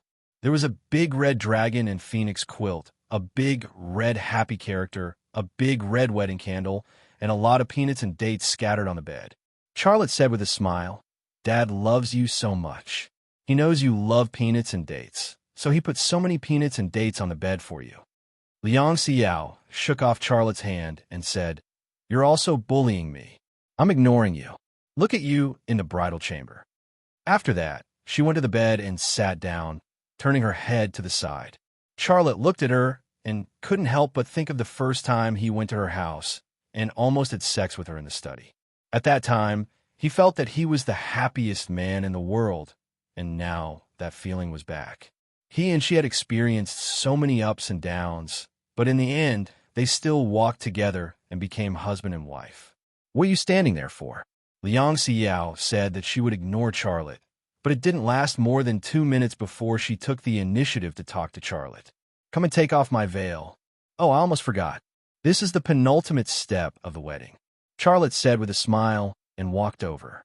Liang Xiao said, "Taking off your veil is the last step, right? What is the last step you mentioned?" Charlotte took off her veil, kissed her forehead, and said with a smile, "Of course it's to make a baby." Liang Xiao was shy. She gently spat and said, "You're so bad. That's not part of the wedding. Don't even think about it." Charlotte reached out and touched her slightly protruding belly and said gently, "If you don't want to do it, then don't do it. We can talk and then go to sleep. You're so obedient today. You take off my clothes before I go to bed." Liang Xiao said coquettishly, "Well, I'll take off your clothes for you." Charlotte helped her take off her clothes, one after another, leaving her bra and underwear untouched. Under the light and candlelight, Senior Sister's pair of long legs were crystal clear, smooth, and exquisite. That sexy and beautiful look could easily arouse a man's primitive desire. The white panties tightly bound her white jade dumpling and her womanly part. One part was perfectly round and perky, while the other part was mature and sexy. That kind of sexiness and beauty did not lose to her pair of peerlessly beautiful legs. Her slightly bulging belly was like a lump of sweet cheese, and the baby fat was very obvious. Her skin was white and tender to the extreme, making people want to protect and love her. It was a white bra with obvious signs of enlargement. It was a sign that she was storing food for her child. Charlotte was stunned. "Have you seen enough?" "Pervert." Liang Xiao looked a little shy. Although her mouth said that Charlotte was a pervert, her heart was filled with joy. It was a very happy thing for her that her man was so obsessed with her body.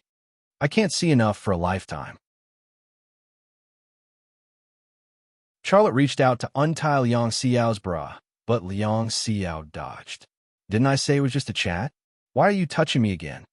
Liang Xiao crawled to the other side and hid far away.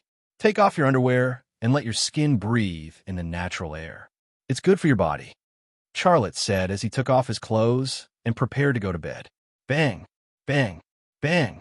A deafening sound came, and the night sky outside the window suddenly became bright. That was Rima Group setting off fireworks to celebrate the upcoming new year. Liang Xiao nestled in Charlotte's arms and looked at the bright rain of fireworks outside the window. Liang Xiao said with a happy face, "It's so good to get married today. From now on, I will know that every New Year's Eve is our wedding anniversary." That's right. The fireworks set off by the Chinese all over the world are celebrating our wedding anniversary, Charlotte said with a smile. That's really good." Liang Xiao moved closer to Charlotte's ear. "Do you really have nothing to do?" Charlotte was slightly stunned. "I heard that you have to do that when you get married. Otherwise, it will be inauspicious." Liang Xiao's voice was soft and gentle. Charlotte's heart was itching. "But it's okay. Just be careful," Liang Xiao said. Charlotte smiled and got up, but Liang Xiao pushed him down. "I'm on top." Charlotte was speechless. Bang, bang, bang. Another round of fireworks was in the sky.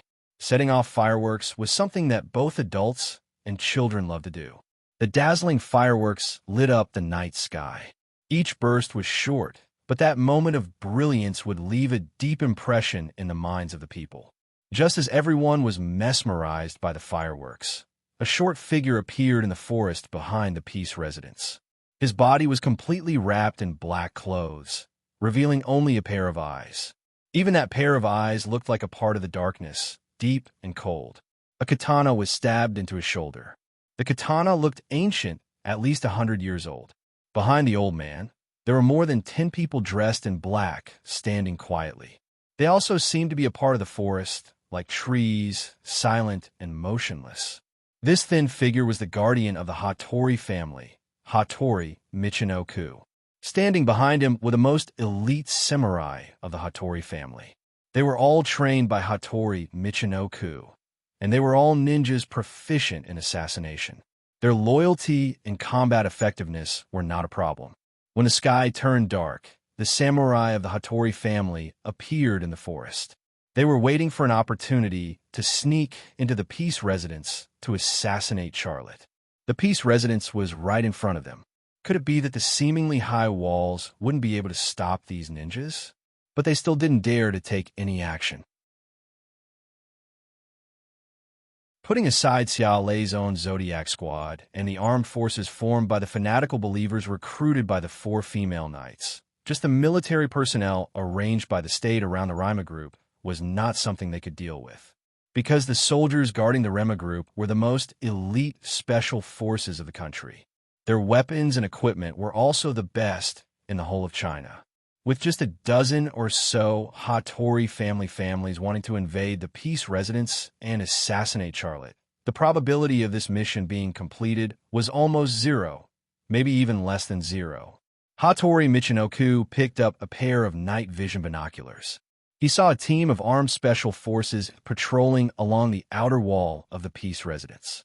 These special forces were equipped with the Rema Group's Gale assault rifles, and they were also wearing bulletproof vests. What's more, they were all wearing tactical helmets equipped with night vision devices. In the face of such a patrol team, the stealth skills of a ninja would be greatly reduced, and once discovered, the dozen or so Gale assault rifles of the patrol team would set off a storm of bullets. That was the world's best assault rifle in terms of power and performance. This was just a patrol team around the outer wall. In the middle of the Peace District near the Rema Group, there was a Special Forces camp. There were hundreds of Special Forces in the camp. Even if these Special Forces set off fireworks in the camp, they still carried weapons on their backs. What's more, there was a vehicle-mounted missile launcher erected next to the camp, ready to launch anti-aircraft missiles into the sky at any time. There was also a sniper in the corner that was not easily noticed. The peace residence of the Rema Group in front of him was simply a military fortress. With such protection, could it be taken down by a dozen ninjas? Hattori Michinoku frowned. In fact, he had the relevant information. He knew how many special forces were guarding around the Rema Group, but he still came with his men, because he thought that the Chinese New Year's Eve was the day when the Chinese family reunited, and it was also the most relaxing day of the year. But when he arrived at the scene, he found that it was purely his wishful thinking. "Master, should we act?" A family samurai was a little impatient. He came to Hattori Michinoku's side and asked in a low voice. Hattori Michinoku suddenly turned to look at the direction behind him. In that instant, more than a dozen Hattori family samurai pulled out their swords almost at the same time, ready to fight.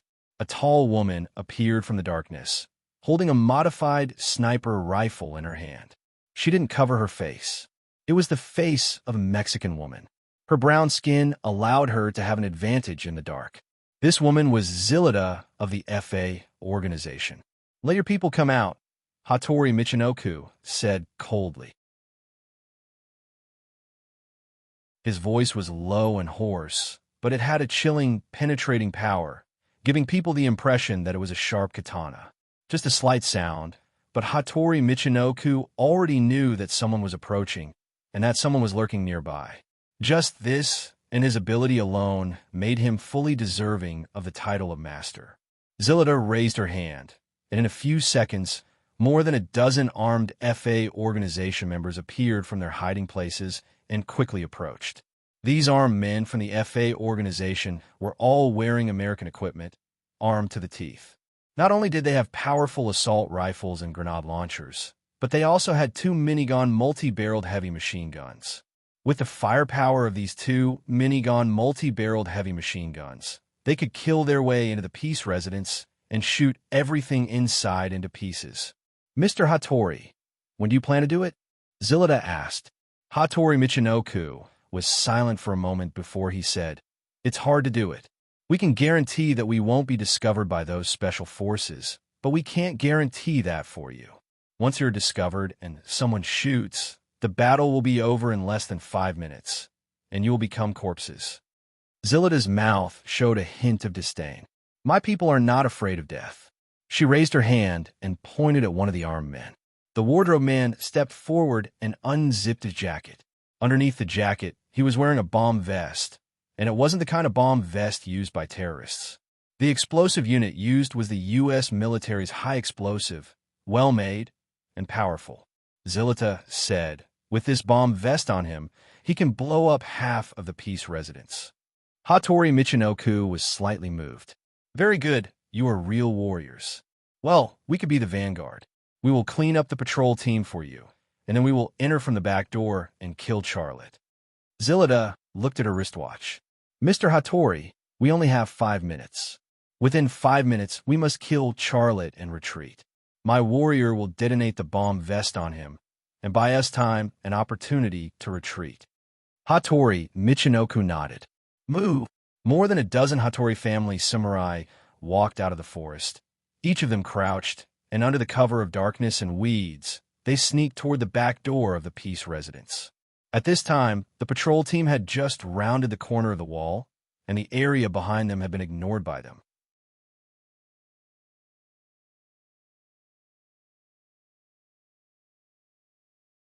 Chapter 986. Sometimes, darkness represented the unknown and danger because it was difficult to detect what was hidden in the dark. Sometimes, something was sneaking up on you, opening its bloody mouth and mercilessly tearing you into pieces. However, darkness also had its moments of romance and brilliance. Boom, boom, boom, boom, boom, boom.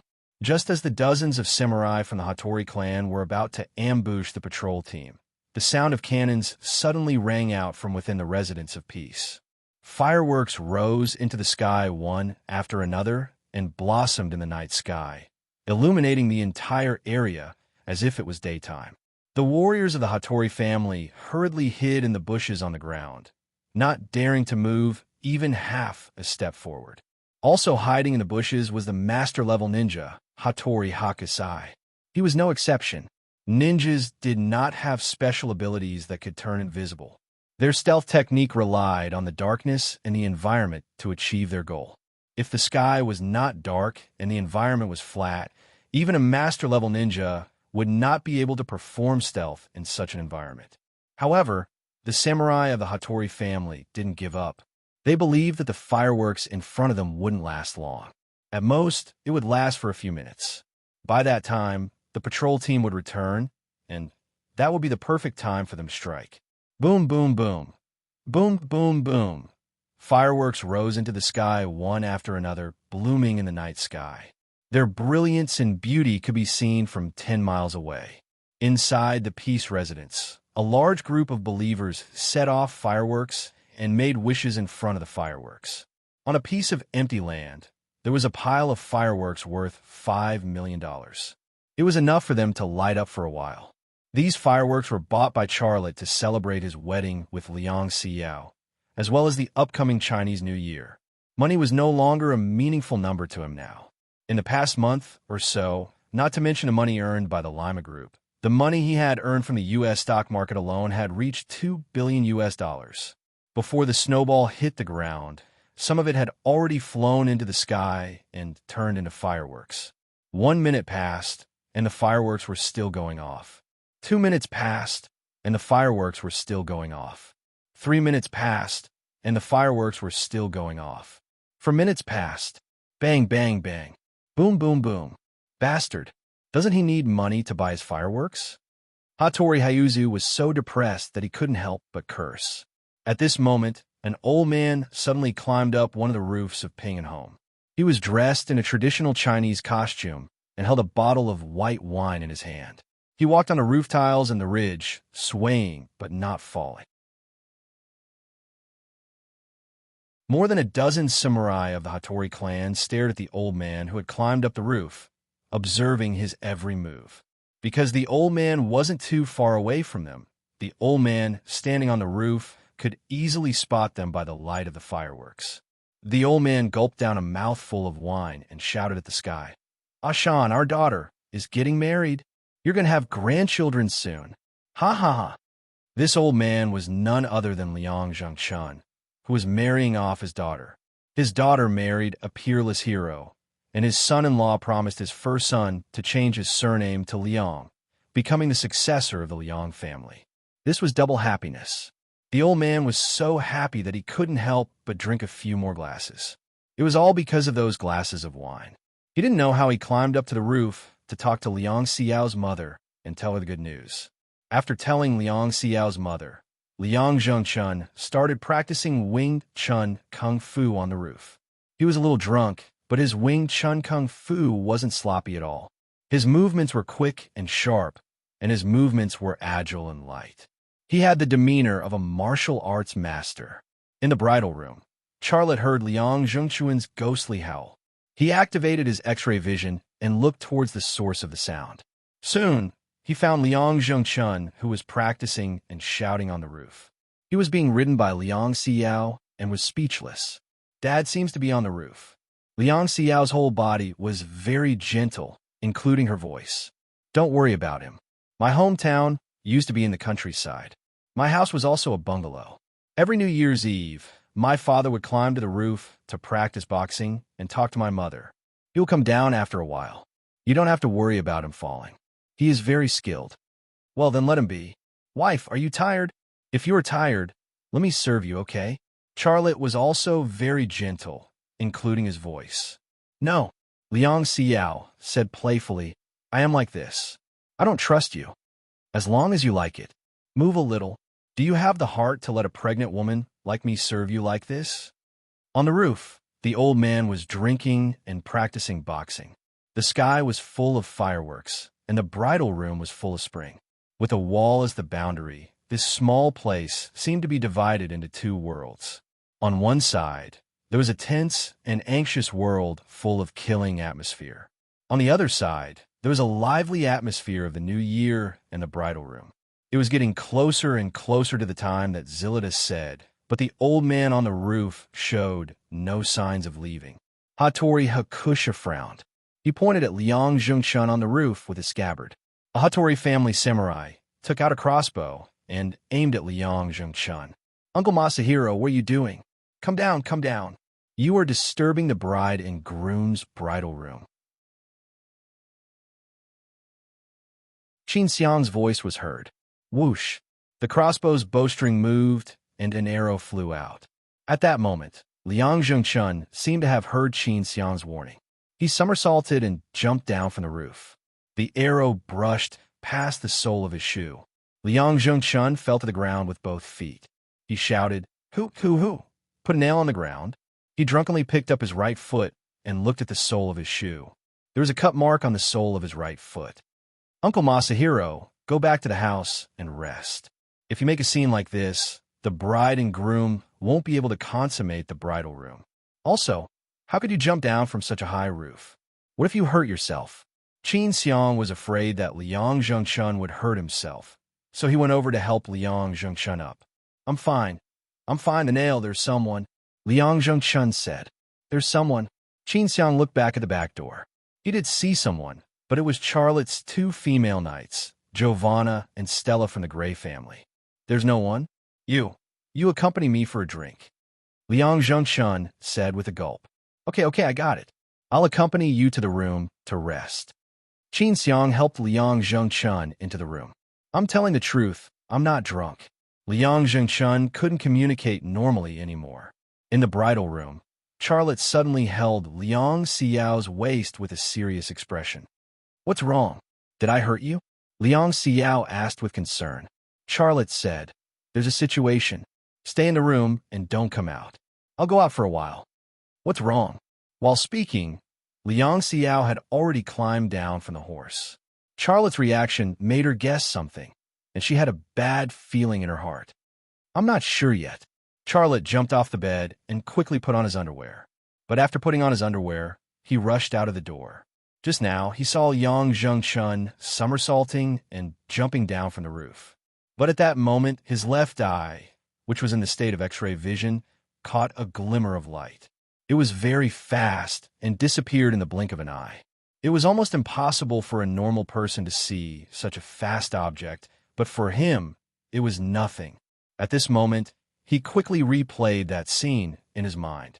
In his mind, Liang Zhengchun somersaulted and jumped down. His head was above his feet, and a glimmer of light flew past Liang Zhengchun's shoes. When this scene appeared, his brain froze it and then zoomed in. Almost in the blink of an eye, he got the answer. It was a crossbow bolt.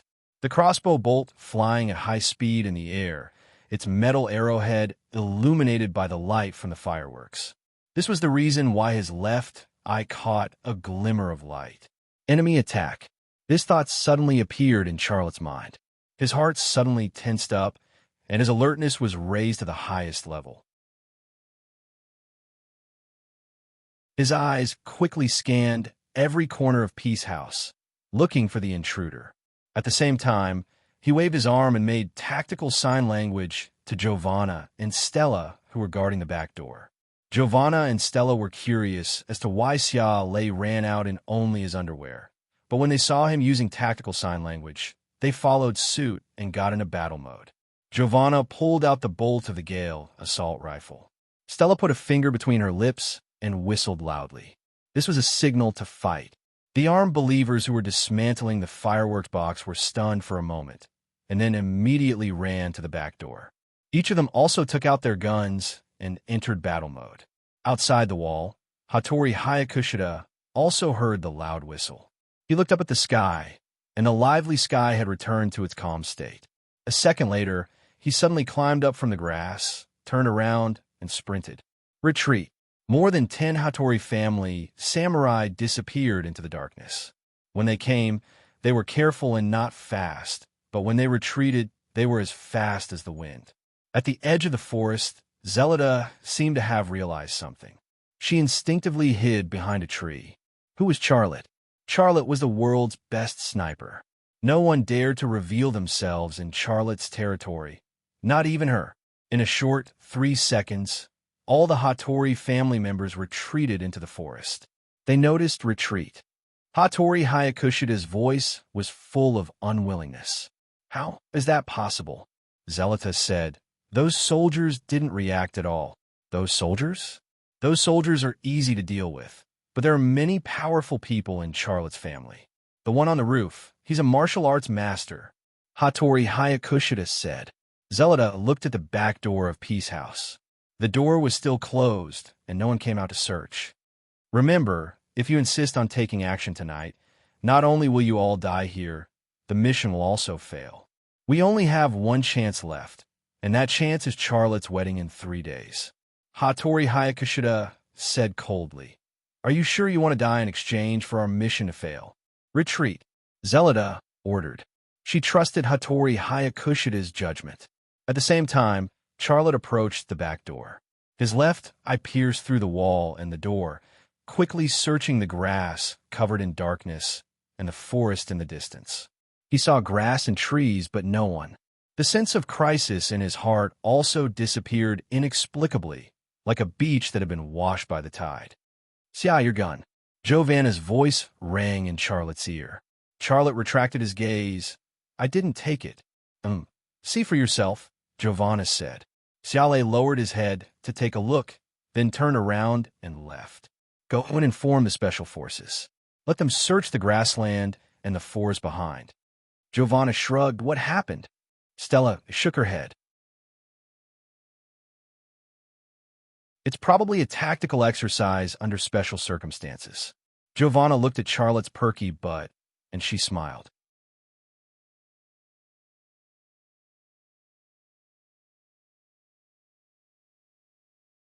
Chapter 987. The special forces guarding the Rema group launched a search of the grassland and mountain forest behind the Peace residence, but did not find any enemies. However, this was only the result of the search of the special forces. Later, the Zodiac squad had a different view of the forest and the grassland. In the study, Akiko Tsukino, who was dressed in black, said, "Boss, your suspicion is correct. We have guests. Can you see where they came from?" Charlotte asked. Akiko Tsukino said, "I found some traces in the mountain forest, which were processed footprints. In terms of size, they are probably European. People from the FA organization." Charlotte also had his own judgment. And this. Akiko Tsukino put a crossbow on the desk. Charlotte picked up the crossbow and looked at it carefully. The crossbow was very special. The head was like a triangular thorn used by the army, and it also had a blood groove. The arrowhead was made of alloy material. It was originally silver, but because it was dipped in poison, its color became the color of ripe mulberries. With such a dark color, it was not difficult to see how terrible this poison was. There was no mark on the crossbow, so the identity of the owner could not be seen. This crossbow is not an ordinary crossbow. The arrowhead is handmade and dipped in poison. Who would use this kind of weapon nowadays? Charlotte said, "I recognize this crossbow. It is something from the Hattori family." Akiko Tsukino said, "Boss." Urdamu, who was also in the study, said, "We will inform the army and let them send air forces to search. In the ground, as long as the army sends troops, it is possible to find them." Charlotte shook his head. "It is only a possibility, not an absolute. Behind them is a mountain range, which stretches for hundreds of kilometers. Once they can't find them, they will escape. If we do nothing, they will miscalculate. That is, we did not notice their arrival, and their actions only caused us to be alert for a moment." Liang Xiao, Long Bing, and the Gray and Russo sisters were also standing in the study. Yelena, Alessio, Sayamu, and Angumi Khan were all on guard duty outside. Other than Snake, all the members of the Zodiac squad had gathered. On the other hand, Long Bing was the one who replaced Snake. The Russo and Gray sisters replaced the already dead Amanda, Bagu, Marcus, and Park Taeyong. Although the Russo and Gray sisters did not have the abilities of Amanda, Bagu, Marcus, and Pu Taeyong, they also had their strengths. That was, they had an armed force formed by fanatical believers. From this point alone, it could be seen that the Zodiac battle team was much stronger than before. "Hubby, do you mean they'll come again?" Liang Xiao asked. Charlotte said, "They will definitely come again." Long Bing said, "Hubby, I agree with Urdamu's opinion. We should report this matter to the higher-ups, and then send air and ground search forces to find them."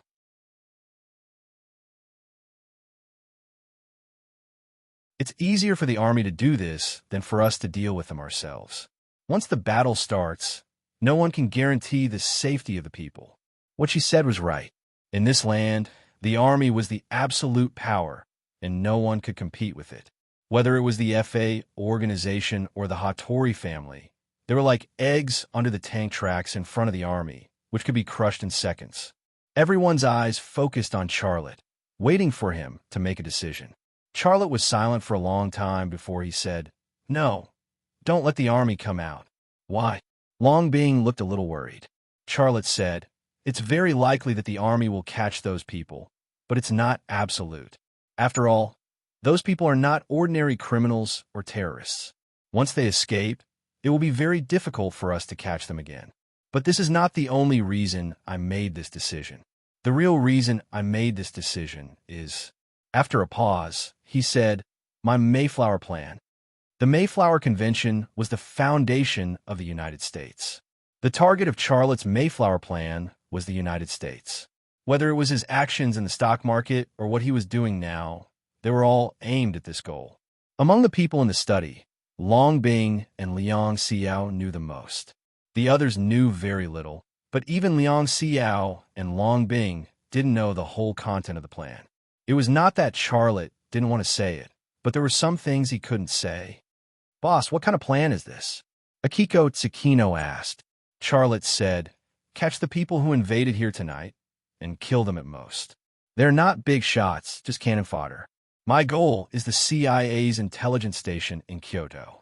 I want to find that place and then pass something to the United States that I want to pass and get what I want. That's what I want. Even with such an explanation, this was still not the whole of his Mayflower plan, but that was all he could say. Erdemus smiled. I understand. Boss, you're casting a long line to catch a big fish. Tonight we let the small fish go, and next time we'll catch a big fish. Charlotte said, if I'm right, it won't be long before they make their next move in 3 days. Honey, isn't that the 4th day of the first lunar month? Your wedding with Fan Fan, Long Bing said. Charlotte said, if it were me, I would also choose that day. Bing, after your mission in Japan failed, the FA organization didn't take any action. It took the Hattori family and the FA organization more than a month to sneak into China, came to Kyoto, and chose to make their move on New Year's Eve. They spent so much time and energy, and they won't just let it go. They will definitely make their move on the 4th day of the first lunar month, and we have enough time to prepare. Still don't want the military to intervene on that day? Long Bing said. Charlotte smiled. Let Fan Fan solve this matter. She will handle it. Fan Fan could get in touch with high-level people, and on the 4th day of the first lunar month, what kind of military intervention didn't they want? There was no need to worry about casualties at all. Long Bing nodded. Then I'm relieved. That's it. Everyone go rest. Charlotte said. The group of people left the study. Long Bing was originally walking with Charlotte and Liang Xiao, but she didn't go far before she said, you should go to the bridal room. Don't worry about things outside. I will guard you. How about you also? Liang Xiao had some ideas in her mind. Long Bing rolled her eyes at Liang Xiao. Go to hell. Today is your wedding night. Why should I interfere? Besides, your father is here. If he knows, I can't beat him. Liang Xiao chuckled. Charlotte suddenly remembered something. I'll go see Master. I'll go too. Liang Xiao said. Then you go. I'll go to the dean's office. Long Bing didn't want to join the fun. Charlotte and Liang Xiao went to Liang Zhengchuan's room. Liang Zhengchun was already asleep and snoring. When Charlotte and Liang Xiao entered the room, he didn't notice and didn't wake up. When Qin Xiang left, she helped Liang Zhengchun take off his shoes. Charlotte picked up Liang Zhengchuan's shoes. At a glance, he saw the traces of the crossbow arrow flying past the sole of the shoe. After seeing the crossbow arrow that Akiko Tsukino found, and seeing the scratches on the sole of the shoe, Charlotte's heart was filled with lingering fear. If Qin Xiang hadn't said those words, and Liang Zhengchuan's reaction had been a little slower, he was afraid he would have died. Liang Xiao also saw the mark. Her heart was filled with lingering fear, and at the same time, she was filled with anger. Charlotte grabbed her hand and said, Don't worry, I won't let this happen again. Liang Xiao leaned her head on his shoulder and snuggled into his arms. Charlotte said softly, Go back to your room and rest. I'm going out for a while. Liang Xiao raised her head and looked at him in surprise. What are you going to do? Charlotte said, The FA organization and the Hattori family have come and gone. What they want to know most now is our reaction, and they only have one channel. Liang Xiao suddenly understood what Charlotte was thinking. You mean Eugene Lee? Charlotte nodded. A month has passed, and I haven't released the formula and production process of Mystic Gold X, and the Rema Group's drone project hasn't started. Coupled with what happened tonight, the contact will most likely appear for these 3 purposes. Then you and I, Charlotte interrupted her. You're pregnant. I won't let you do this kind of thing. Stay at home. You can talk to Long Bing and Fan Fan, but don't let them come. This is a matter of great importance, and we can't let the contact find any flaws. Liang Xiao gently bit her cherry lips. Then be careful. Charlotte kissed her cheek and then left Liang Zhengchuan's room. About 10 minutes later, he arrived at the headquarters of Rema Group. He didn't go through the door, but climbed over the wall.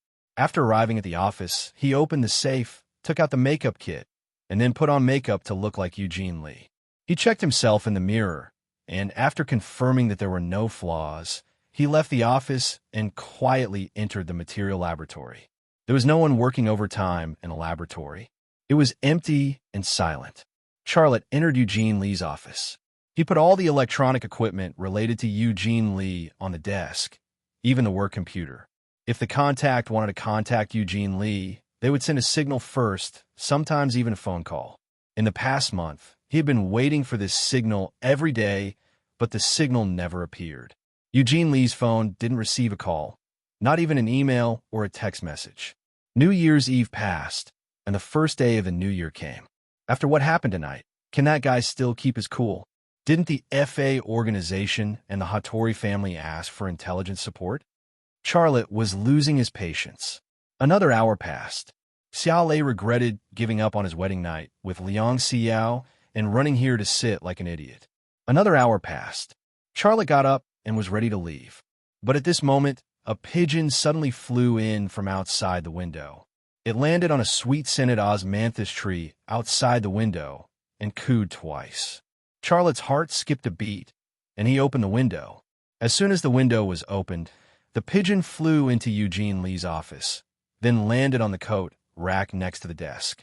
There was a note on its ankle. Charlotte carefully grabbed the pigeon and took the note down. As soon as he let go, the pigeon flew away and disappeared into the night sky in the blink of an eye. Charlotte opened the note, but there was no text on it, but a string of numbers, 11, 45, 89, 69. What was this?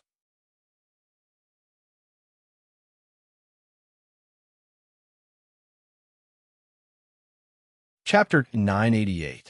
The numbers looked like the famous Bill cipher. The Bill cipher was created in 1885, and it was said to represent a treasure worth $65 million. However, no one had been able to crack the cipher to this day. The Bill cipher had a similar content, all numbers. Charlotte had no interest in the legendary treasure, and he did not believe that it was part of the Bill cipher. He had tried many ways to decipher it, but he could not find the correct way to decipher it. What do these numbers represent? Is it for Eugene Lee to report the information to somewhere? Or is it to give a time and place to meet with Eugene Lee? Charlotte thought hard. The secret was hidden in these numbers, but no one could get the answer without deciphering these numbers. 5 minutes later. Wait a minute. Xiao Lei's heart suddenly lit up. The pigeon flew directly to Li Yuden's office. It must not have been the first time it passed a note to Li Yuden. These numbers are irregular, but Eugene Lee must know how to decipher them. He should have the tools to decipher them. When the keyword tool appeared in Xiao Lei's mind, a large amount of information related to passwords immediately emerged in his mind. There were text content in books, as well as content from movies and TV series. These were all espionage-themed books and TV series that he had read. 1 minute later, a smile suddenly appeared on Charlotte's face. He opened a drawer on his desk and took out a novel. The novel was in French, and it was called The Mysterious Island. Charlotte had found this book a month ago, and he had flipped through it. However, he did not find anything wrong with it, so he put it back. At that time, he wondered why Eugene Lee would read a French book, but the feeling was not strong, so he did not ask Eugene Lee. Now that he took the book out again, the feeling was completely different. Eugene Lee knew English and had communicated with people in English, but he had never spoken French. In fact, it was very normal for a person to read. It was even more normal for a person like Eugene Lee to have the habit of reading. But if someone who didn't read H novels kept a copy of Pure Young Married Woman or something by their side, that would be abnormal. Charlotte opened the French version of Mysterious Island and then searched for the corresponding words on the corresponding page and word count according to the numbers on the paper. Then, he used a pen to translate the French words he found into Chinese and wrote them on another piece of paper. He quickly deciphered the password on the note. 8:00 tomorrow evening, leaves coffee. He burned the note and left Eugene Lee's office. The Mysterious Island book was also put back into the drawer. 10 minutes later, Charlotte drove away from the headquarters of Rema Group. The car he was driving was also Eugene Lee's car, a Buick Enclave. He had also checked the car before, and there was nothing wrong with it. Mr. Lee, you've been working overtime from Chinese New Year's Eve to Chinese New Year's Day? A security guard on night duty said to Charlotte. Charlotte said, yes, someone has to do the work. Aren't you the same? Hee hee, Happy Chinese New Year. Happy Chinese New Year. The security guard opened the door for Charlotte. Charlotte nodded at the security guard and then drove away from the headquarters of Rema Group, driving along the road. We passed by the entrance of Peace Lodge. He glanced at it but didn't stop. From now on, he had to face everything alone. His Mayflower plan could only be carried out by himself. And now is not the time for him to need help. In Peace Lodge, four women gathered in Charlotte's room. He has already left. Liang Xiao's heart was filled with worry. He doesn't want us to help him. How can we do that? Jiang Rui said anxiously. He will be in danger if he goes alone. Fan Fan also said, yes, it's such a big thing. How could he just leave like that? He didn't even bring a helper. Long Bing said, don't worry, believe him, he must have his reasons for doing this.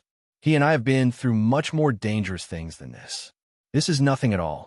After all, this is China, and it's an important place in the capital. Liang Xiao said, Sister Fan Fan, when my husband left, he said that the people of the FA organization and the Hattori family will take action on the day of your wedding with him. You report this matter to the higher-ups and apply for military intervention. But before the other party shows up, pretend that you know nothing and don't take any action. Fan Fan sighed. Okay, I know what to do.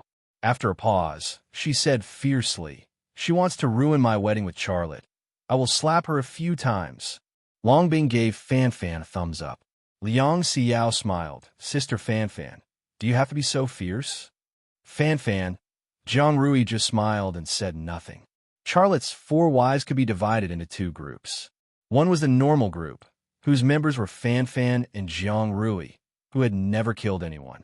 The other was the abnormal group, whose members were Long Bing and Liang Xiao, both of whom had killed countless people. At the same time, deep in the mountains, in the dense primeval forest, the retreating troops stopped only because the two leaders gestured for them to stop. Zeta said, Mr. Hattori, there are no pursuers, not in the sky, not on the ground. What do you want to say? Hattori Hakusai said coldly. What do you mean? Zeta snorted. What do I mean, don't you know? Aren't you Japanese being a little too cautious? I think we missed a great opportunity to kill Charlotte. Humph. Hattori Hakusai also snorted. If you want to die, I won't stop you. If you're not our ally, if it is not for our common mission, I will even be happy to see you die there. We are different from you. We will not make meaningless sacrifices. Bastard, what did you say? An armed member of the FA organization scolded, and his hand also made a movement to raise his gun. But before the FA organization armed man finished his action, a ninja from the Hattori family had already finished his action. He pulled out his sword, swung it, and then put the blade on the neck of the FA organization armed man. The whole process was completed in 1 second. 1 second later, as long as he moved slightly, there will be a fountain of blood. Clatter! The FA organization armed men raised their guns at the same time. The Hattori family ninjas also entered a fighting state, each of them secretly holding a variety of shurikens in their hands. Those shurikens were dipped in highly toxic shurikens, and they can kill the moment they see blood. On the surface, the FA organization armed with heavy firearms has an absolute advantage, but the fact is not so. In close combat, the Hattori family ninjas have absolute confidence and certainty to kill the FA organization, but they also know that the price will be quite heavy. Once the battle starts, there should be no more than 3 people who can survive. Hattori Hakusai's eyes locked on Zeta.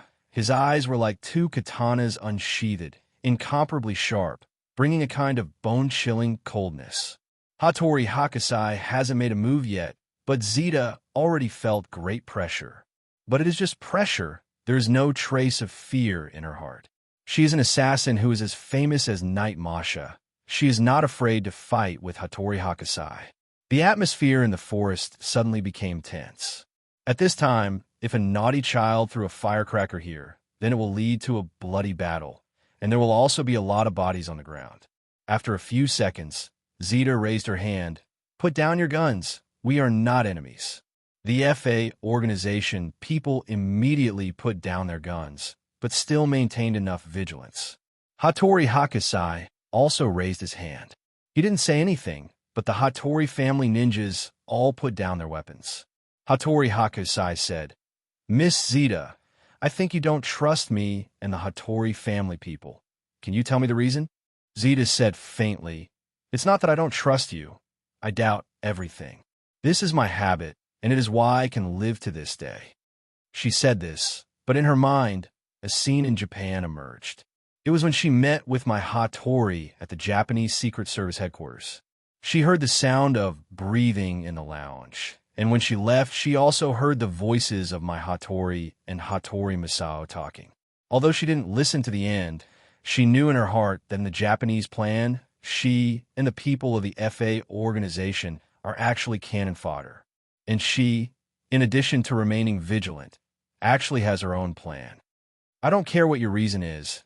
I suggest you put down your prejudices and vigilance. We can only kill Charlotte if we cooperate. Isn't that what you want?"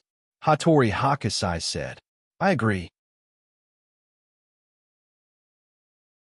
Zeta said, "But we need information. We need to understand Charlotte's every move. You don't have to worry about this at all. The Americans have already started to act. The Americans are in charge of this section, and they will provide us with all the information we need," Hattori Hakusai said. "What level of information can the Americans get?" Zeta tentatively asked. Hattori Hakusai said, "I'm like you, I don't know. But what I can tell you is that the level of information that the Americans can get is enough to surprise you. Don't worry, on the 4th day of the first month, that day will definitely be the end of Charlotte." Zeta nodded. "I believe you. I hope to receive information from the Americans tomorrow night." "There should be no problem," Hattori Hakusai said. 3 days later, in the early morning, we will see each other in a safe place." Zeta turned and left. The armed men of the FA organization followed her and left, and the two who walked at the back were always facing the Hattori family, maintaining considerable vigilance. "Retreat," Hattori Hakusai ordered. A large group of ninjas also disappeared into the darkness. Time ticked by in seconds, and there was no turning back. Time has no meaning for the mountains and trees. A year ago they were in this place. A year later today, they are still in this place. Time is a concept invented by human beings, and only human beings will cherish time, a kind of illusory and non-existent thing. Therefore, they have no interest in the secret they just heard.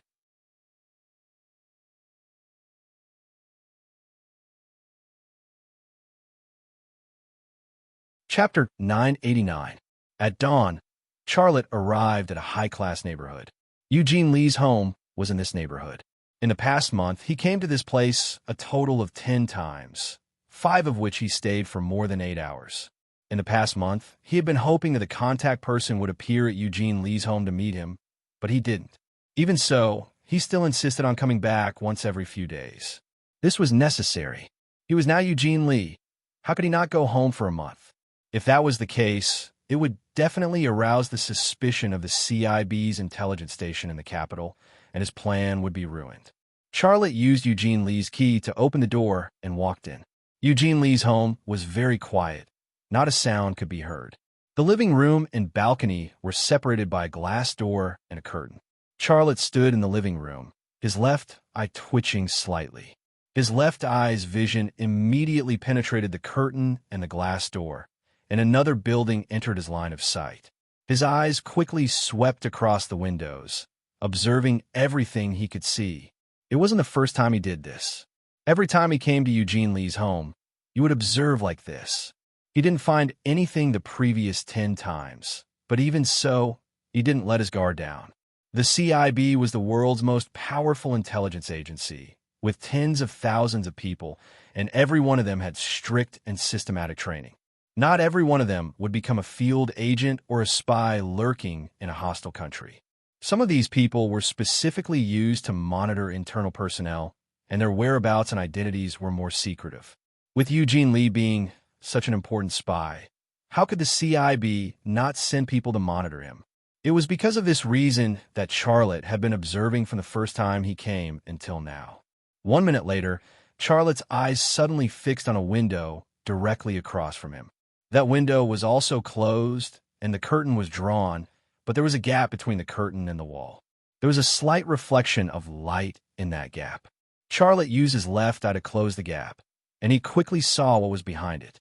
It was a telescope, and it also had thermal imaging functions. The person holding the telescope was a man with yellow skin and black eyes. He looked like an ordinary Chinese. He was neither tall nor short, with a medium build and an ordinary appearance. He belonged to the type that would be lost in a crowd.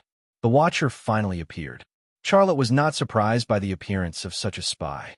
To spy on a spy like Eugene Lee in an environment like Kyoto, it was only natural to use a Chinese person. If they had used a white person or a black person, it would have been an obvious target, and the CIA would not have made such a low-level mistake. Regardless of which country or period it was, there would never be a lack of people who would betray their motherland. For the sake of profit, some people could even sell their own daughters, let alone their own country and people. When he saw the watcher, Charlotte moved. He walked to the glass door between the living room and the balcony.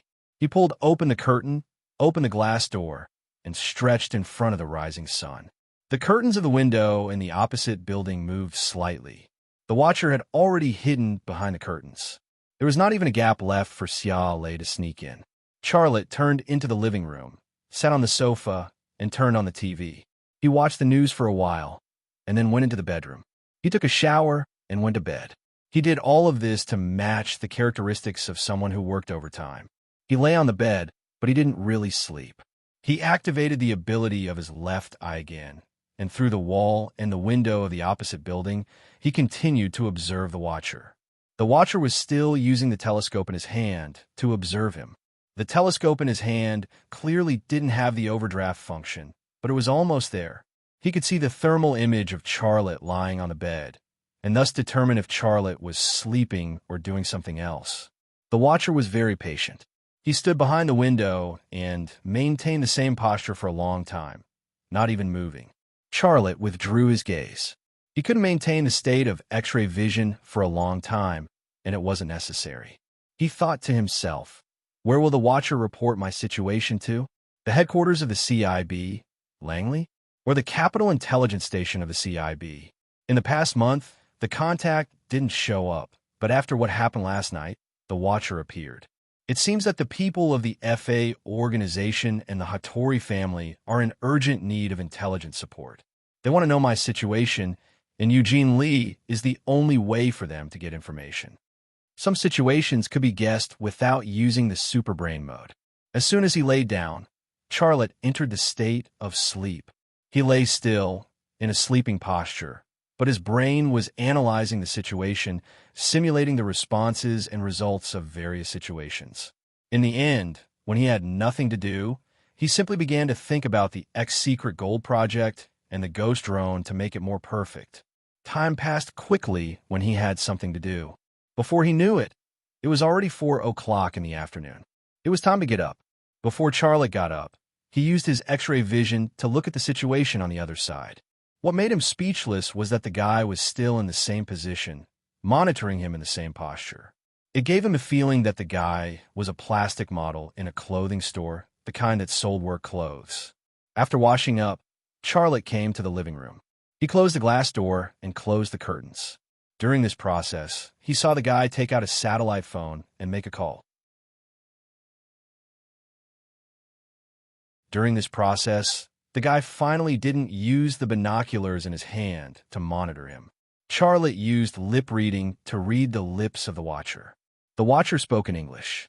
Code, courier, password, FF5230. He rested at home for 8 hours and slept for 6 hours. He didn't make a phone call or use the computer. He's already up, probably ready to go out. I understand, and a call. Here, the watcher ended the call and picked up the binoculars again. When he ended the call, Charlotte had actually walked to the door of the living room.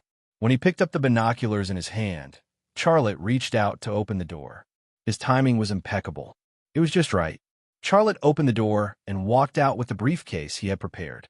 In the opposite building, the watcher also disappeared behind the curtains. At 7:50 p.m., Charlotte came to Lee's coffee house. This coffee house was opened by a businessman in Indonesia, and it was the most famous cat poop coffee in the world. Not everyone could afford a cup of coffee that cost hundreds or thousands of dollars. So the people who came here for coffee were all celebrities. Meeting in a place like this seemed high profile, but it was actually very safe, because such a high-end environment automatically excluded those who did not know anything.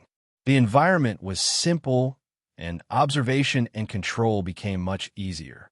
When Charlotte entered, there were already some guests inside. There were Chinese and Caucasians, and these guests were all well-dressed. He walked to the innermost table and observed as he walked. Faces entered his mind one by one, and he didn't just memorize them. Every detail of those faces was stuffed into his brain. Some people were looking at a woman's thighs, some were looking at the street outside the window, some were greeting the waiter, and so on. These details were all grasped by him. He had to observe carefully, and then use the elimination method to lock on one or two targets. This was necessary because the Real Eugene Lee had met this watcher more than once. If the other party was in this coffee house, and he didn't react at all, this in itself would be a flaw. This process seemed complicated, but the whole process only took 3 seconds.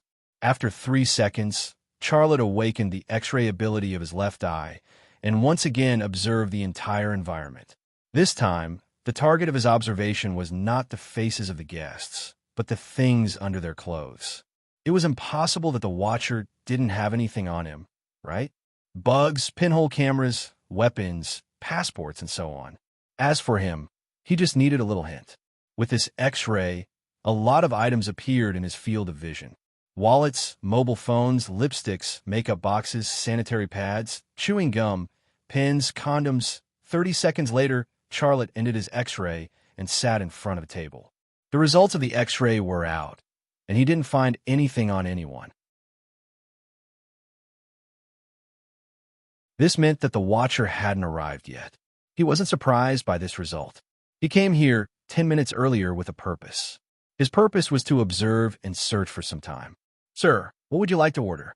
A waiter came in front of Charlotte. Charlotte said faintly, "A cup of cat poop coffee and a dessert." After a pause, he added, "Chocolate dessert." "Okay, sir, please wait a moment." The waiter left. Charlotte's eyes moved to the door. It was almost 8 o'clock, and the watcher should be coming soon. He looked calm, but only he knew that he was actually very nervous. 3 minutes later, the waiter returned to Charlotte with a plate. He put a cup of cat poop coffee and a chocolate dessert on the table, and then said politely, "Sir, please enjoy." At the moment when the waiter put the chocolate dessert on the table, Charlotte's eyes suddenly moved to the index finger of his right hand. There was a clear callus on the knuckles of his index finger. His heart suddenly moved. How can a waiter who serves coffee in a coffee house have callus on his right hand? This kind of cocoon skin is obviously produced when the trigger is pulled frequently. Could it be that he is the contact? But he quickly denied this conjecture. If this waiter was the watcher, then he must have given some hints just now. It was impossible for him to turn around and leave. At this moment, there was a reflection on the coffee cup. It was the reflection from the direction of the door. A white man was walking toward him. This white man was about 47 or 48 years old. He was very burly, and the lines of his face were very strong. He wore a pair of colorless glasses on the bridge of his nose. The glasses added a bit of gentleness to his temperament.